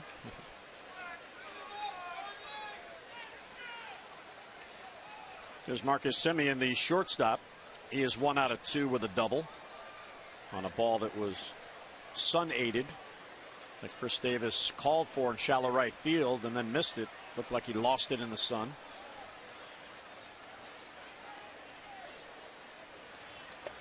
Strike at the knees, 0-1. This likely will be Chen's last inning. He's at 108 pitches now, and it's a very hot day, and he sat a long time on the bench in the bottom of the 5th when the Orioles scored 9 runs.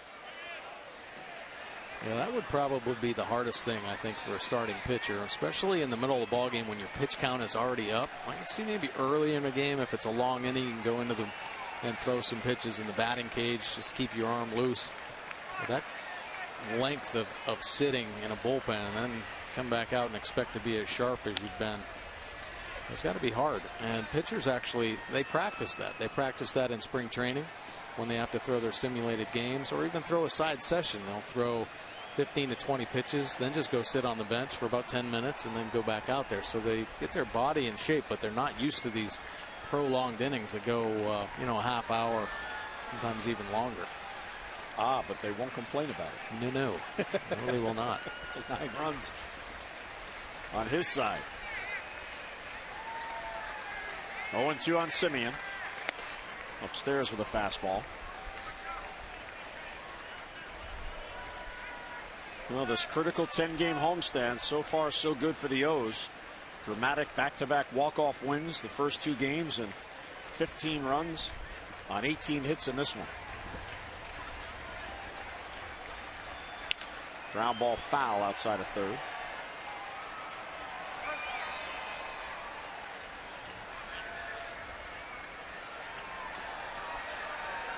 And you wonder on this hot day if Buck Showalter might get a few of his regulars off the field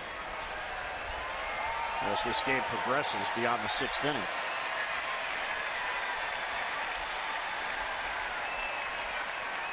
And the 1-2 is swept towards third and foul.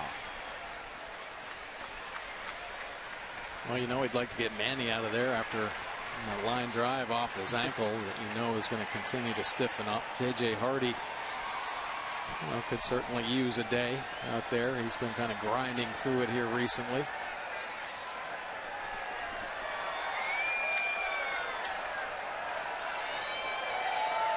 No count, holding 1-2. And foul back again. So the 7th pitch is fouled off as Simeon prolonging the at-bat. Well, the only thing about the bench today, it's a 4-man bench and Wieters can't play. He still has the knot, as Buck Showalter described it today, in his hammy. But Paredes can play in the field, Flaherty can play in the field, and so can Reimold. And they also could void their DH if they elect to and put Clevenger at first base. 1-2 is fouled back.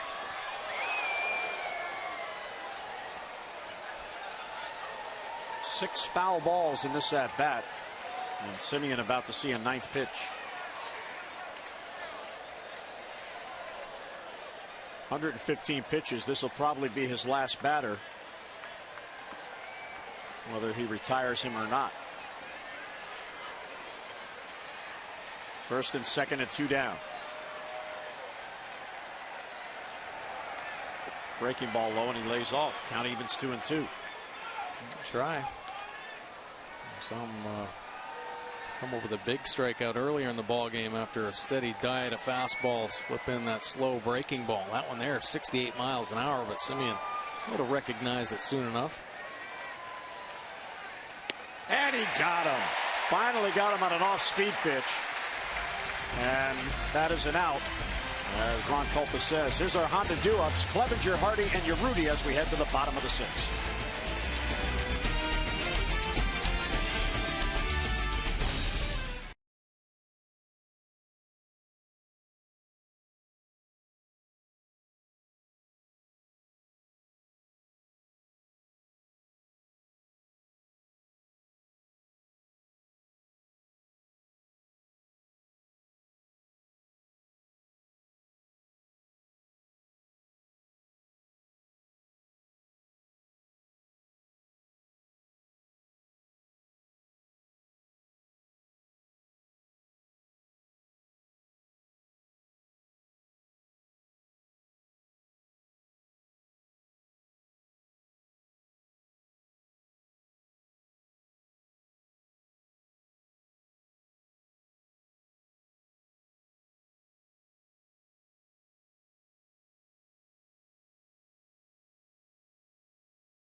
Time brought to you by Miller Lite. And how about we make the 5th inning our Miller moment?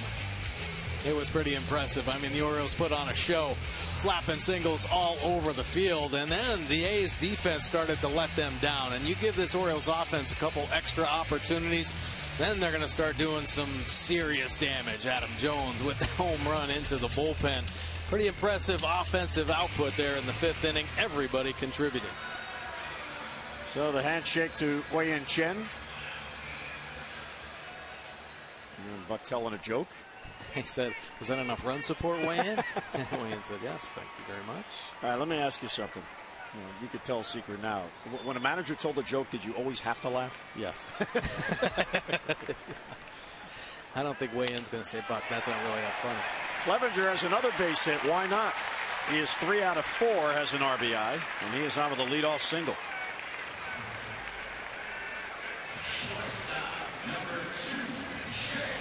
So the Orioles get yet another base hit.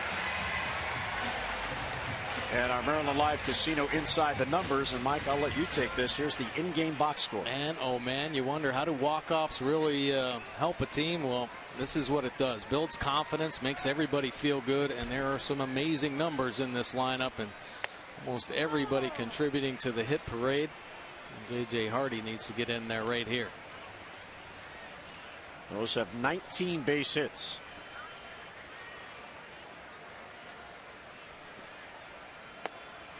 Breaking ball is low. Mojica came on in the 5th, gave up a 2-run home run to Jones, did a single before getting the final out.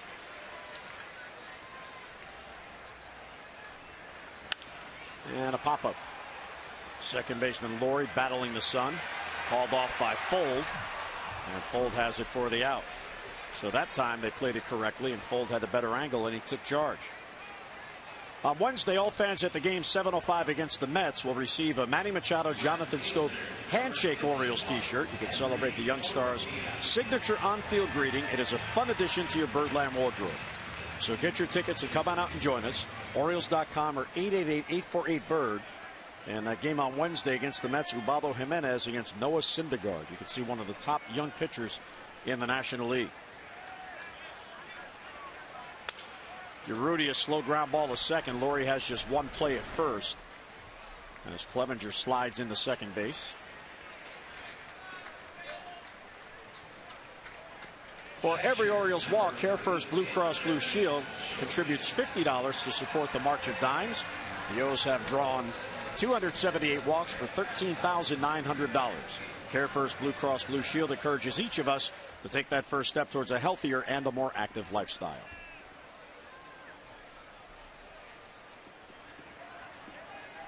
Buck's got a bat in his hand. Maybe he wants a shot. He was asked in his pregame today, did he think the Davis walk-off last night was going to leave the park? And he said, actually, he didn't. And if you think back to that ball, Chris hit it so high, it wasn't guaranteed it was going to carry out, but he's so strong it did. And I believe it was Peter Schmuck said, what do you think that's like? He said, well, one time in my minor league career, I got a curveball and I hit it out. And Caleb Joseph just got a curveball and he hit it out. A 2-run home run for Joseph, and the Orioles are really laying it on Oakland. 4 home runs in the game. Caleb Joseph picking up his 11th home run of the season. He can swing it, and he's starting to show it. A 4 home run game for the Orioles, which means Beverly Miller is a very happy Maryland Lottery contestant. She has just won another $500. So how about $2,500 for being selected? Take a look at Caleb Joseph's swing here. He's had a couple beautiful swings in this ball game. Tough pitch to get to, up and in. And look at the hands, how tight they are to the body. And they just wrap around. And he just squares it up. You fight to try to find a way to get the bat head to the ball. When Caleb recognized that pitch, the hands immediately went tight to the body. A lot of torque created there. You square it up, it goes a long way. Number 11 for Caleb. Chopper to third off the bat of Machado. Valencia will not have a play, and that's an infield hit. And there's a season high 21st base hit for the Orioles in this game. Manny's got a 3-hit game. And Manny taking the top chopper and showing that his ankle's okay after taking that line drive 1 hopper off it. Well, a base hit. They're going to run no matter what. And Bob Melvin's going to go to his bullpen again. End the day for Mojica. So Fernando Abad will come on to face Gerardo Parra. The Orioles have 2 more in the inning and now have a 17-2 lead.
nonprofit organization that utilizes the skills of military veterans to execute aggressive community service initiatives. Met with Darren O'Day and Matt Wieters just outside the Orioles clubhouse. They had a chance to get some autographs, got some T-shirts and a cap. As part of the military appreciation program, the Orioles and Orioles Reach donate a catered private suite each Sunday when the Orioles at home to servicemen and women. And there's the group in that suite today enjoying Orioles baseball. And they have on the patriotic Orioles T-shirts. And we continue to congratulate Darren O'Day for all of the work he does with our veterans. He works hard. Had that great support of the veterans. Fernando Abad into the ball game. He's hoping to be a little bit better than he was on Friday night when he gave up a couple home runs. Of course, the blast to Chris Davis, 3.55 on the year. 225 batting average overall. Holding the righties down to just a 160 clip, though. He's a fly ball pitcher, up over 60%. Gerardo Parra up with Machado on at first. Check swing and a high fastball. He didn't go.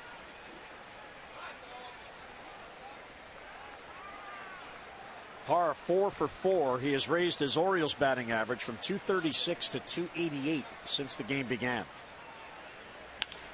Slices it foul the other way, a ball and a strike. The Orioles with a season high 21 base hits. They had 20 base hits on April 26 when they beat the Red Sox 18-7. Yeah, and wasn't that after the David Lowe walk-off home run we talked about? It was. So that was the David Lowe on the Saturday night, and then that was the Sunday finale. Yeah. You have a good memory. Youth. I wouldn't say youth, Jim. I just researched that stuff earlier. Can you say 5 for 5? Gerardo Parra can. Machado thought about going to third. Looked like he was maybe a little gingerly going around the bag. Remember that shot he took off the shin, off the bat of Brett Laurie. So Parra's got a 5-hit game. Say, get in on the baseball action with Masson. Just text the word Orioles to 29292 for team alerts and chances to win exclusive prizes all season long, including meet and greets with your favorite players. Again, that is Orioles to 29292 for O's alerts you just can't miss. Ryan Mattis is certainly loose by now. He was up last inning, and it's a warm day. So Manny at second, Parra is at first. And Adam Jones coming to the plate.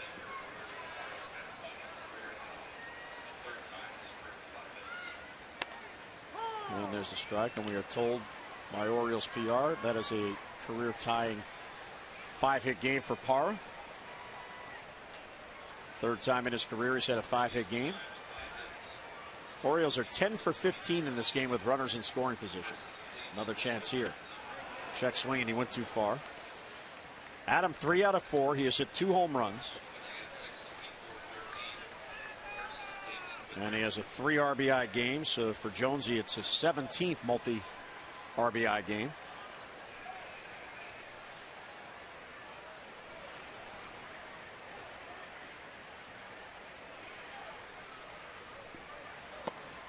Down and away, 1-2.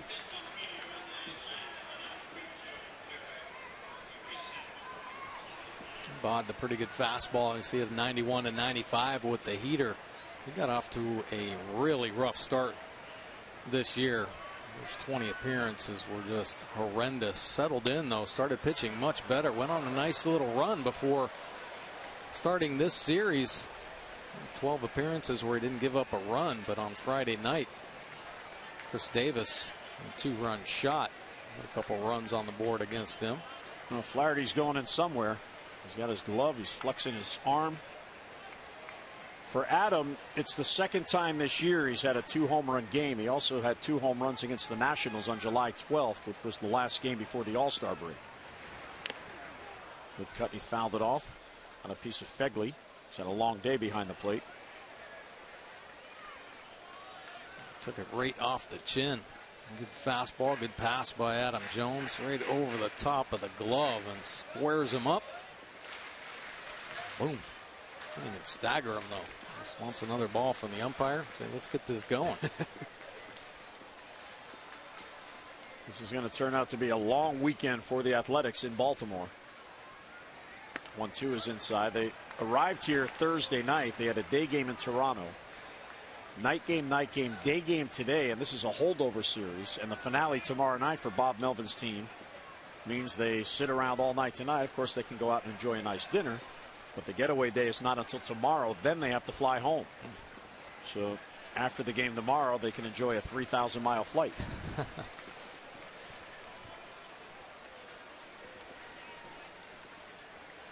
Well, I think this year's been pretty tough on the Oakland A's. Taking their lumps and hoping to develop some talent. Probably be another aggressive offseason. Adams worked the count full, and it's outside, ball 4. So the inning continues, and the bases will be loaded for Chris Davis. So Abada's come out. He's given up a single and a walk. And a real good at bat for Adam Jones there. You look at how players concentrate and blow out games, and Adam really worked and earned that walk. He was 0-2 after 2 pitches and works an 8-pitch walk.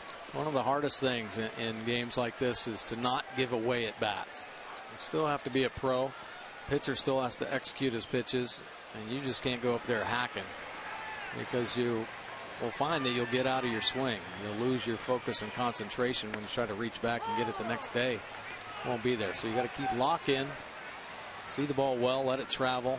Don't try to do too much in these blowout games. Just have quality at bats. 0-1 to Davis, who has a 2-hit game plus an RBI, his major league leading 89th RBI. This ball's crushed to left center field. On the run is Crisp, and he gets there and runs it down for the out. So Davis gave it a ride. Caleb Joseph gave his a ride. It carried out his 11th home run. Caleb has a 4 RBI game, and the O's have a 17-2 lead.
Baseball on Masson is brought to you by the Maryland Fire Chiefs and Maryland State Firemen's Associations.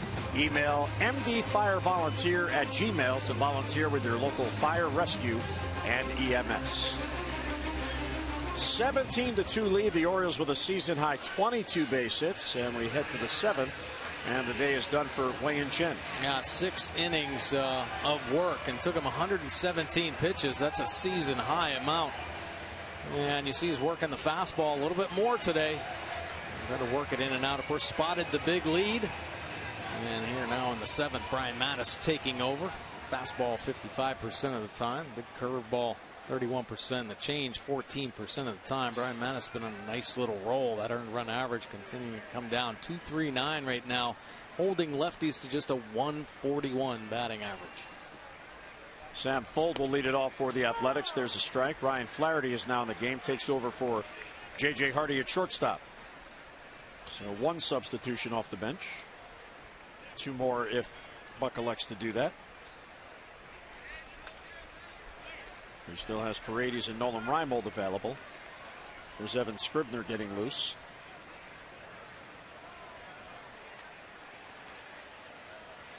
Graveman started 3 1/3, 6 runs on 8 hits. Otero 8 runs on 8 hits in an inning and a third.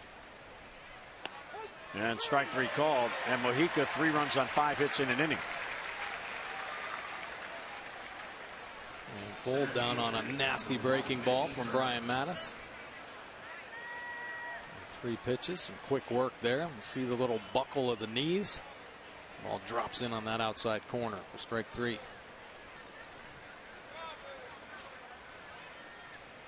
It was a final in Toronto as the Blue Jays salvaged the finale of that series 3-1.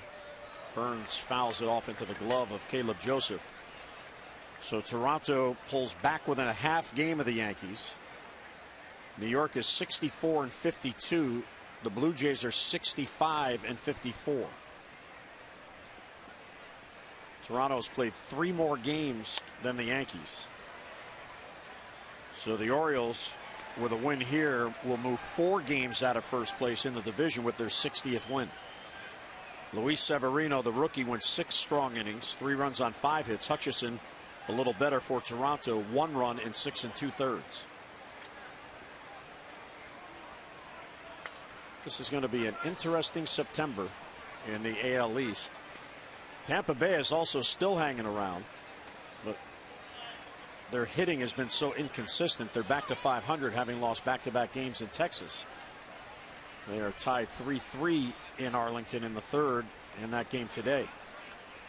Somebody's going to put a wrench in things. Orioles hoping it's them, obviously, but Tampa Bay just made things a little bit tougher. Smiley came off the DL, so they just strengthened their rotation. Moore should be coming back soon and working his way back up. Was in the big leagues, but sent back down to reestablish his command. So there are some good arms, and they will pose a test and a problem to a lot of teams in the East. Better be on your A game when you're going up against that rotation.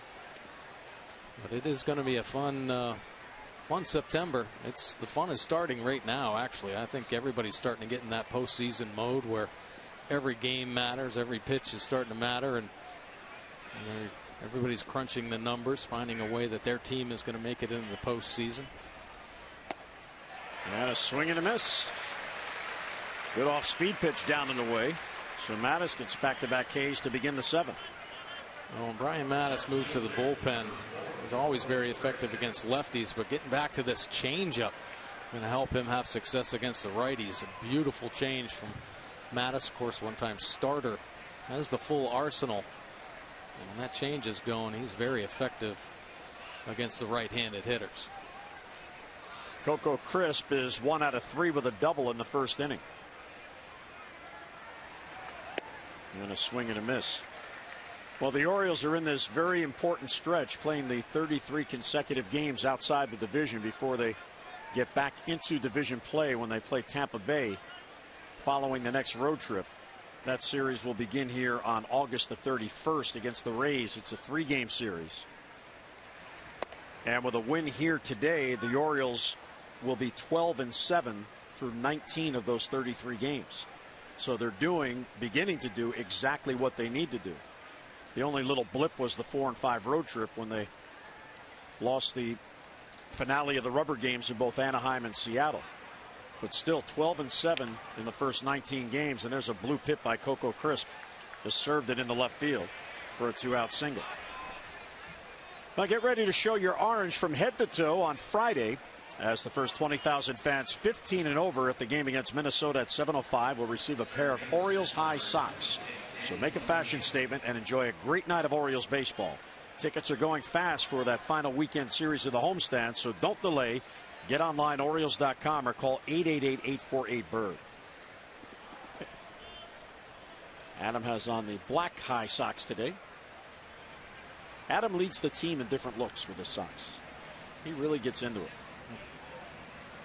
And you know, if fans are speculating out, which you should be doing the way things are turning here, you may want to buy some tickets for the last week of the season. Ooh. 4 games with Toronto and 3 games against the Yankees to close out the season, beginning September 28th and going through October the 4th. High fly ball to left. Long run for Urrutia. That ball has some carry. Henry is out there, reaches up, and he made the catch. He takes a home run away from Danny Valencia. Well, he's been working on his defense at AAA, and he shows it there. It goes up over the wall and brings it back in. Nicely done by Henry Urrutia. 7th inning stretch at Camden Yards. The O's with the lead.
Well, what a great day for the O's, leading at 17-2 on a season-high 22 base hits. Beautiful flowers outside. And a lot of happy fans inside enjoying their 7th inning stretch.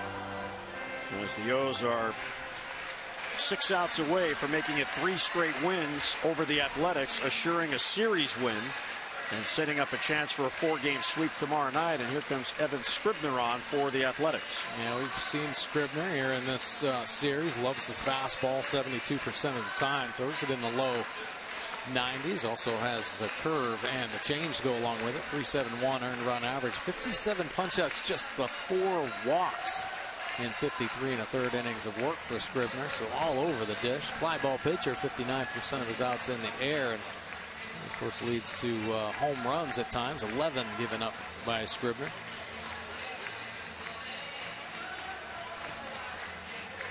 And we hope you can join us tomorrow for the finale as the O's 6 outs away from trying for a 4-game sweep. It'll be Chris Tillman on the mound against Sonny Gray. Our coverage on MASN begins at 6:30 with O's Extra presented by Southwest. And then game coverage at 7 o'clock. We've got all the access you need right here on MASN. And here's a look at tomorrow's starters. Sonny Gray with the dominant season. 12 wins, 2.06 earned run average, 136 punch outs. Chris Tillman starting to get back into form, but a little setback with an ankle injury. Felt it in his last start for a little time. See how he responds. He'll be on top of his game going against Sonny Gray. Hopefully the Orioles offense can continue to stay hot, put some pressure on All-Star Sonny Gray. Yeah, the pitchers are always hanging out together. Now that would be delicious right about now, with the sprinkles and all. So we got Boogs. We're going to eat Boogs. We got the watermelon. And then we're going to have some of the ice cream after. That's it. I like a little picnic. Sunday afternoon picnic. Eric Sogard is now in the game at shortstop, taking over from Marcus Semien. So Scribner set to go to work. Scope, Clevenger, and Flaherty coming up here in the 7th. J.J. Hardy's day is done as well, but he is staying on the bench to support his teammates. Scope has had a good day. 2 hits, and he'll take a strike. The first 6 hitters in this lineup all have multi-hit games. That ball's hit to left field. On the run is Crisp, and it's past him and bangs against the wall. Scope is thinking to. Big turnaround first, but he flops into second base with a double. Well, there's really one outfield arm that the Orioles probably shouldn't run on, and that's Reddick, and he's not in this ball game. Everybody else below average throwing arm. So when this ball hits off the wall on a perfect swing from Jonathan Scope, breaking ball, times it perfectly, and just drives it one hop off the wall. Crisp with the rainbow back into the infield. Scope easily into second base. Here's Clevenger. He has a 3-hit game. So the top 6 hitters have multi-hit games, and 5 of the 6 have 3-hit games. Chris Davis is only 2 for 5 with an RBI. Only. Wait a second. He hasn't hit a home run yet? And Caleb Joseph has 3 hits in the number 9 spot. So 6 of the 9 have 3 hits.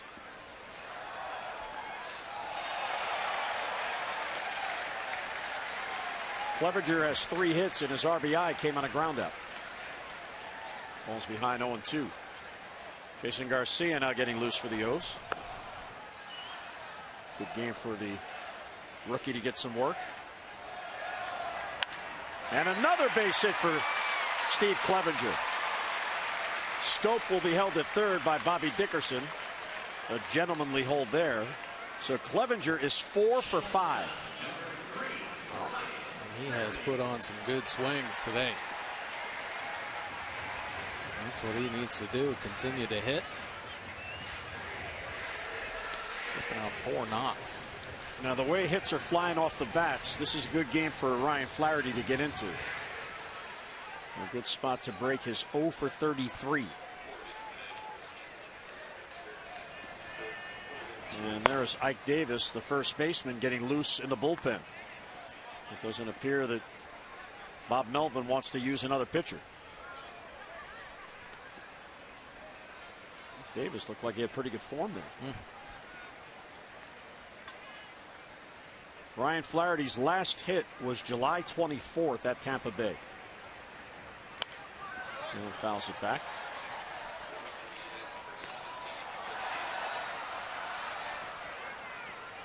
But Parra has a 5-hit game. Clevenger has a 4-hit game.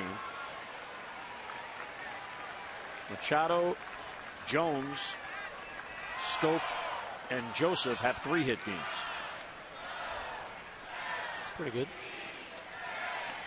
And it's a good thing when you get a messy scorecard on this kind of a day for the home team. Right. Yeah, exactly. I have to keep doing double and triple takes. There's so much information on here today.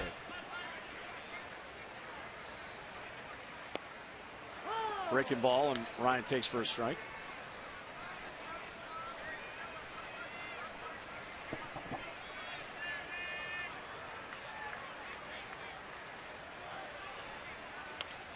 Oh, good swing, and he fouled it back. Ball had just enough movement to get in on the fists. Those are trying to make it 3 straight wins for the first time since July 25th through the 29th, when they won 5 in a row. And they're looking to improve to 8-6 in August. Breaking ball called, strike 3. So the first out of the inning as Ryan Flaherty is called out on strikes. As promised earlier in the game, we have selected the Data Strong fan photo of the game. Tweet your strongest fan photo to the hashtag #OsCouchCam, and you just might see yourself in an upcoming broadcast brought to you by T-Mobile. What a cutie.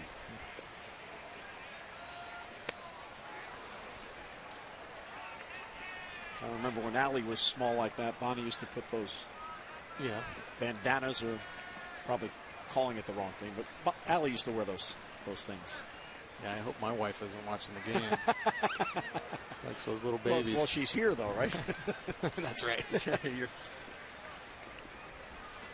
You know, they do grow up though. They go from photos like that to engaged to be married. Okay, you can stop now. Thank you. Well, I'm just giving you the coming attractions.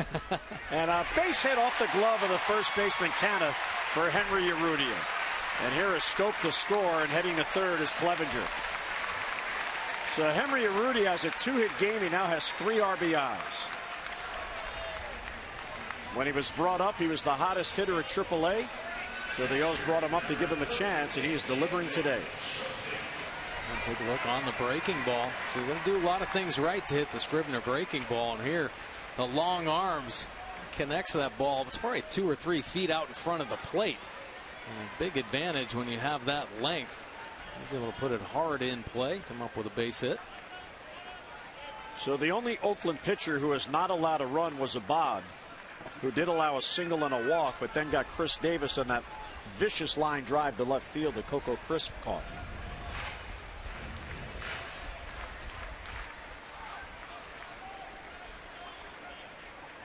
Still only 1 out. Foul back. Here's the Lexus 1000 drive of the game, brought to you by Lexus 1000, the area's #1 volume Lexus dealer. 5 years running. CY at Lexus1000.com. Yeah, Caleb Joseph picking up his 11th home run of the season, and the Orioles offense is just putting on a clinic here. 25 hits today.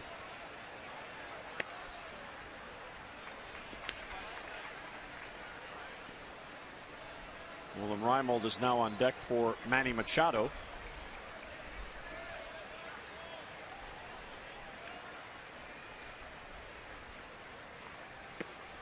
Upstairs, 3-1.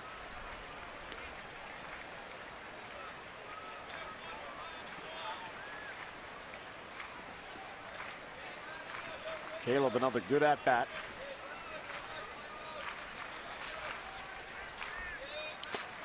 Swings through a fastball, 3-2.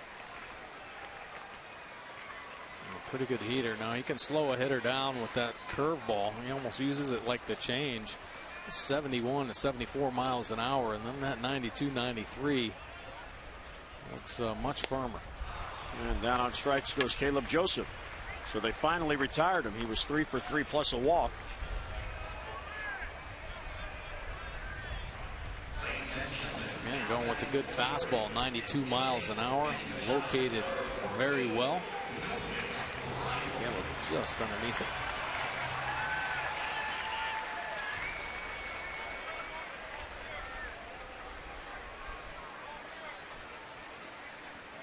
There's Nolan Reimold, a pinch hit for Machado. And a swing and a miss. Manny was 3 for 5 with 3 RBIs. He had a couple of doubles.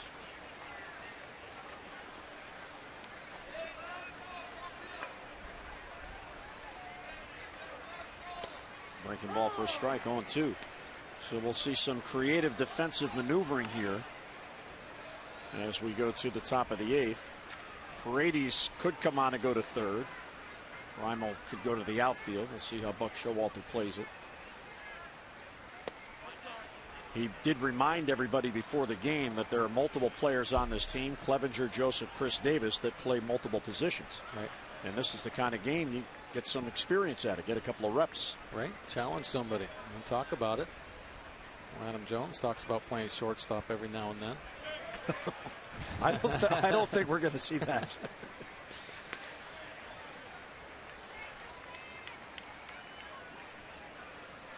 Well, he's hanging out close to the skipper. Maybe he's lobbying. Yeah, I wouldn't be surprised. Of course, the infield gets a little harder on the day. It's not as soft as the night games when they keep it nice and moist. So harder infield, much tougher to play. Reimold is 2 for 6 in the series.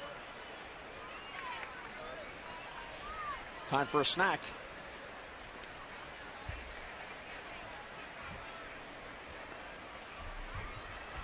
I didn't get a close look. Are those the love doves? There's always 2 that fly together. Could be. Well, they're in a bad spot with a right-handed pull hitter up. And a foul back.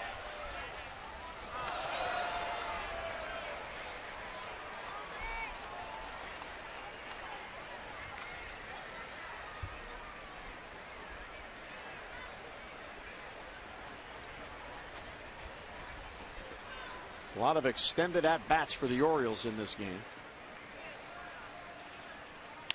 Ground ball to third. Valencia has it. He'll go to second for the force on Urrutia, and the inning ends, but the O's add another run. We will head to the 8th. It is all Orioles. Buck Showalter coming out with the scorecard.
Tonight, 25 base hits as they look to make it 3 straight over Oakland. And here is Jason Garcia on for the O's. Jason Garcia, 75% fastballs. It's a good one. He came in Friday night and picked up his first major league win.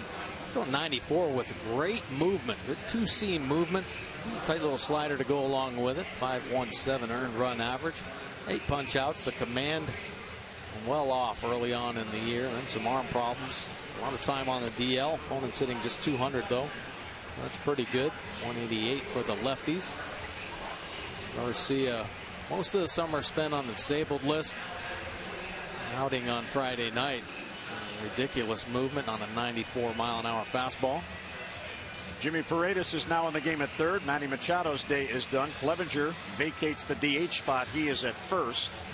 Hara moves from right field to center field.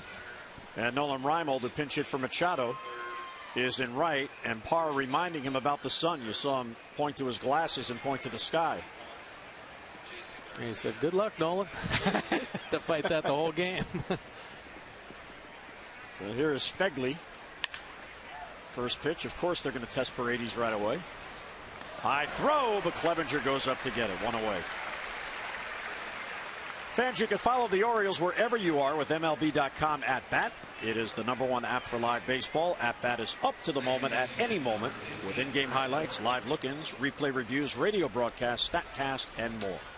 Get MLB.com @bat for your smartphone or your tablet. Here is Brett Lawrie. Now with the DH vacated, Garcia goes into the lineup. Paredes is probably in Jones' spot, which will bat second in the bottom of the 8th, which means Garcia goes into Davis's spot, which is third. So Buck will have a choice. Will he allow Garcia to bat if he's to pitch the 9th, or will he send Wieters up for an at-bat, which is unlikely because if he's not going to be able to catch soon. Gerardo Parra with Wayne Kirby. And come on, you got to move. Strike 3, a 3-pitch strikeout. So Garcia goes right at him. Well, you never stop coaching. Everything really matters. You want to help out your pitcher that's into the ball game. There you go. 94 up and away. Nice life on that heater from Garcia. You know, these type of games, I think where managers really pay the most attention to the character of their players. You really find out a lot about what you have when you're on the winning end and on the losing end of blowout games. You have to continue to be a pro and play the game hard and as right as you possibly can. Avoid the sloppiness. Remember who you represent, what uniform you're wearing. So managers, their eyes get a little bigger. They focus on players and see how they respond to these type of games. And of course, Reimold is going to be tested, and he plays it. So Garcia has a very quick 3 up, 3 down 8th inning. So the O's will come to bat in the bottom of the 8th with an 18-2 lead.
To 2 lead on a season high 25 base hits. The Athletics have gone through 5 pitchers, including 4 relievers, and so they are turning to position player Ike Davis to come on in and pitch here in the bottom of the 8th inning. And he does actually have a pitching line. 1 inning pitched back on April 21st against the Angels and didn't give up anything. So we're hoping he can come up with 3 outs.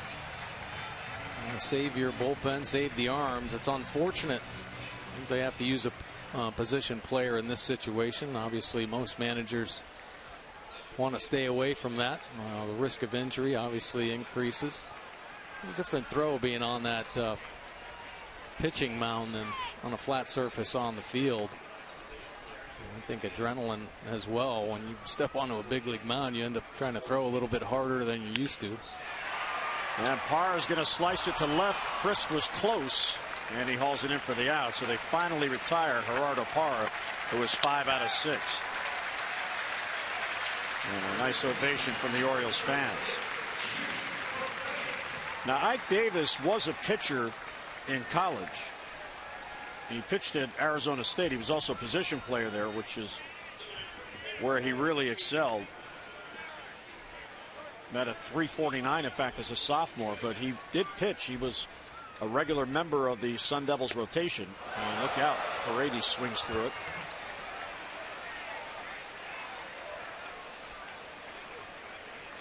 Jimmy, his first at bat, he is in Adam Jones' spot.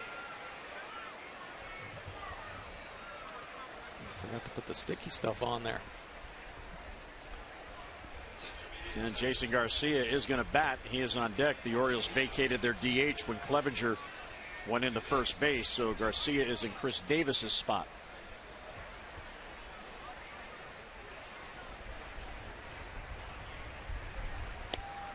Swing and a miss at a changeup, or was that his fastball? I think it might have been his fastball.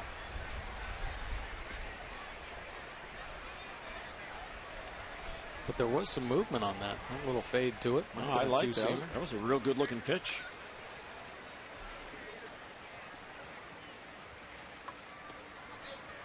And that one's down. Looked like a little slider there.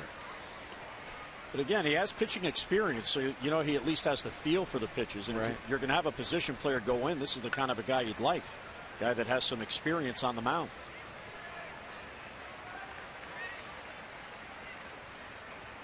One and two on Paredes. And Jimmy to right center field. That ball's going to get down for a base hit. It's going to go all the way to the wall. Burns digs it out, and Jimmy Paredes has a 1-out double. So Jimmy snaps his 0 for 15 with that base hit. And that is the first hit that Ike Davis has given up this year.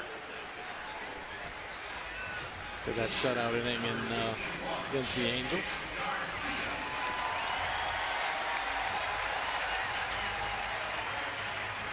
So Jason Garcia, the Rule 5 rookie, this is the first time as a professional he has ever been at bat. All through the minor leagues, did not have a plate appearance. There's Manny Machado and Adam Jones now cheering on their team out of the game. And it's up and away, 1-0. The Orioles today are 12 for 21 with runners in scoring position. 21 opportunities. And it's inside for ball 2. Now the position players are going to enjoy this as they're watching a pitcher hit. Yeah. We usually only get to see this with the starters on the road in the interleague games. 3-0. He's got a good eye. Well, he's looking a little hitterish up there. I think he's scaring Ike Davis out of the zone. Of course, there is an open base, Jim. So now is he on orders not to swing? He should be. And he draws a 4-pitch walk.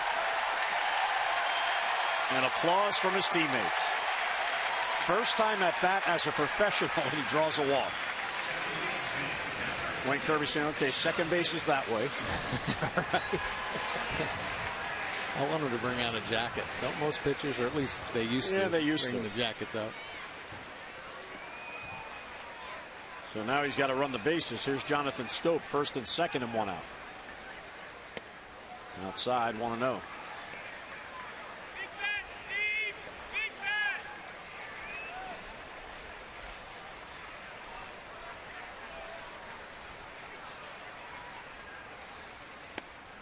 Swing and a miss, a ball and a strike. Schoop has had a good day. 3 for 5. He has scored a couple of runs. He has doubled. He is 5 for his last 12 now with a 3-game hitting streak.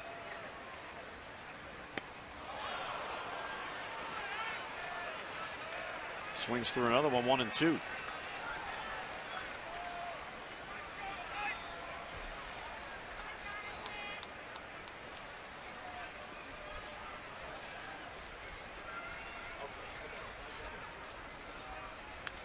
And a foul back. And Davis showing he does have an idea now after a couple high fastballs that Schoop swung through right to the top. So able to get a piece of that one to keep the at bat alive.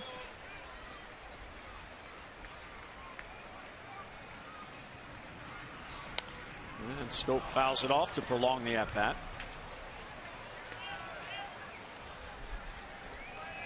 So the Athletics team ERA is going to take a beating in this one. 18 earned runs on 26 hits. They began the day second in the league in pitching.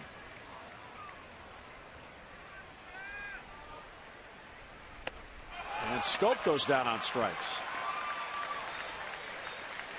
Again, the difference in the velocity from the pitcher's fastballs to Ike Davis upsetting the timing just enough. Yeah, nice little breaking ball there, though. 79 miles an hour. Gets on the side. A little slider. Cutter hybrid pitch there. Here's Steve Clevenger. Upstairs 1-0. Buck Showalter DH Clevenger. He's now at first base. He has gone 4 for 5. Has an RBI and a ground out, 3 singles and a double. And Steve did a nice job in yesterday's ball game working Miguel Gonzalez. Pop up to shallow left. There's Coco Crisp. And he's got it for the out. So Ike Davis pitches a scoreless 8th inning despite a double and a walk. And Schoop's hearing about it. He struck out against the position player. We head to the 9th with the O's in front.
Baseball on Masson is brought to you by Southwest Airlines. Book your low fare now at southwest.com.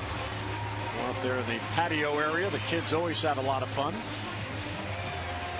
And the Orioles are having a lot of fun. How about 26 hits today, tying for most in Orioles history.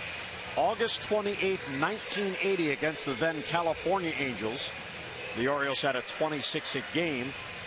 And the happiest player on the Orioles that day was Jim Palmer, because he was the winning pitcher and got all that run support. Right?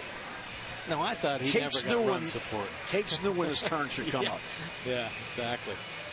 Yeah, Parra 5 hits today. Clevenger, a big offensive day.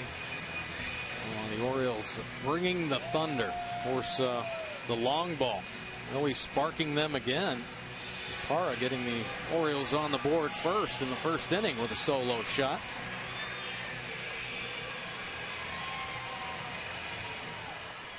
So Garcia, who drew the 4-pitch walk, will go to work here in the ninth. He had a 3-up, 3-down eighth. This is Wei Yin Chen's game to win. He'd go to 7-6.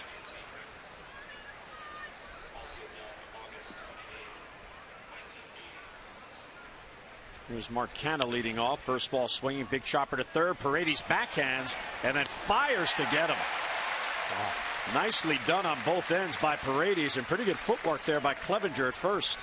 Well, that's a really nice defensive play there. The big hop, and comes up and backhands it, steps through, and this is a cannon he unleashes across the infield. Hey, don't feel for it. Let it go, and Paredes does. Woo. Garcia likes that play.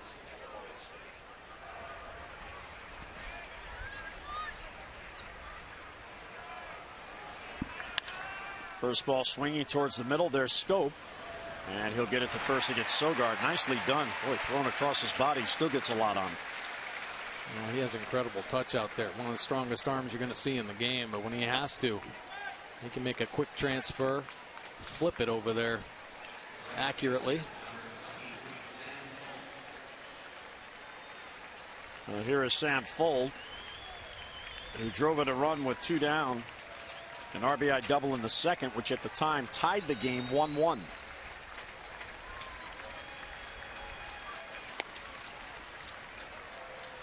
Garcia got his first major league win the other night. He pitched a 3-up, 3-down, 13th inning on 3 ground ball outs. He's retired 5 in a row here. They love his arm. They really believe this kid's got a lot of potential, and he's going to be something. You know what I think they liked initially, though, was just his windup and delivery. You know, typically he can work with that and understand that injuries will be avoided if he has a repeatable delivery. Garcia does. At such a young age, not a lot of tinkering has to be done. And out of the hand comes a really good fastball. And I think maybe some subtle adjustments made, because he's getting some really good movement and maintaining that velocity. Well, the other big aspect of this game, with the huge lead and Chen getting 6 innings in, Mattis only threw an inning. Garcia will take 2, which means Givens, Bracco, Day, McFarland, and Britton not only didn't get in the game, they didn't even warm up. So with the night game tomorrow, they'll all be ready to go. Fastball for a strike, and it's 3-2. So Burns, who is 0 for 4 on the day, has run the count full, and the fans want a strikeout to end it.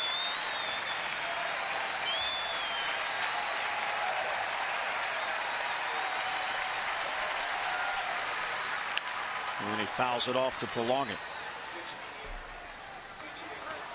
So the Athletics are about to lose their 6th in a row to fall 0-6 on this road trip. 7th pitch in this at bat.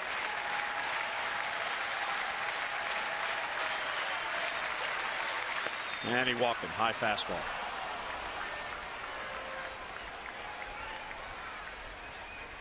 So Fuld is on. And Billy Burns will bat, who is hitless with 3 strikeouts.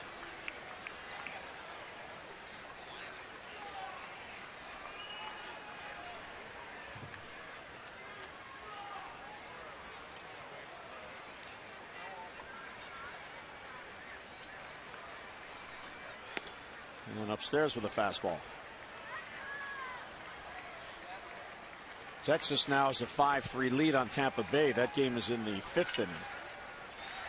So this could turn out to be a pretty good day for the O's. The Angels play tonight as that one got by Joseph. And heading to second is Fold. And on the wild pitch, a runner to second base. The Angels are a half game ahead of the Orioles for the second wild card position. So if Kansas City beats the Angels tonight, when the Orioles report for work tomorrow, they will be in a playoff spot. They would hold down the number 2 position behind Toronto. And they're also about to gain a game on first place New York. And this one off the glove of Caleb Joseph, and Fold doesn't want to take a chance. He thought about it and goes back to the base. So all of a sudden 3-0 after a walk with 2 down.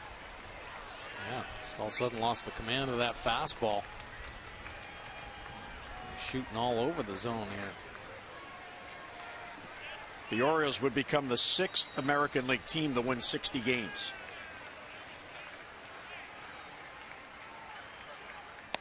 And there's a strike, hits it right in there. 3-1 as Burns took all the way.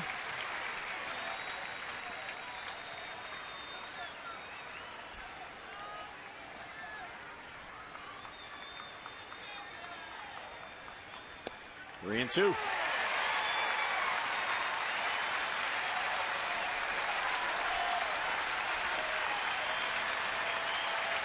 Fans are on their feet. 28,000 plus here today. And a slow roller to short. Flaherty gets a nice hop and flips across to get the hustling Burns. And the ball game is over, and the Orioles have won 3 straight games. They are assured of the series win. And what a day.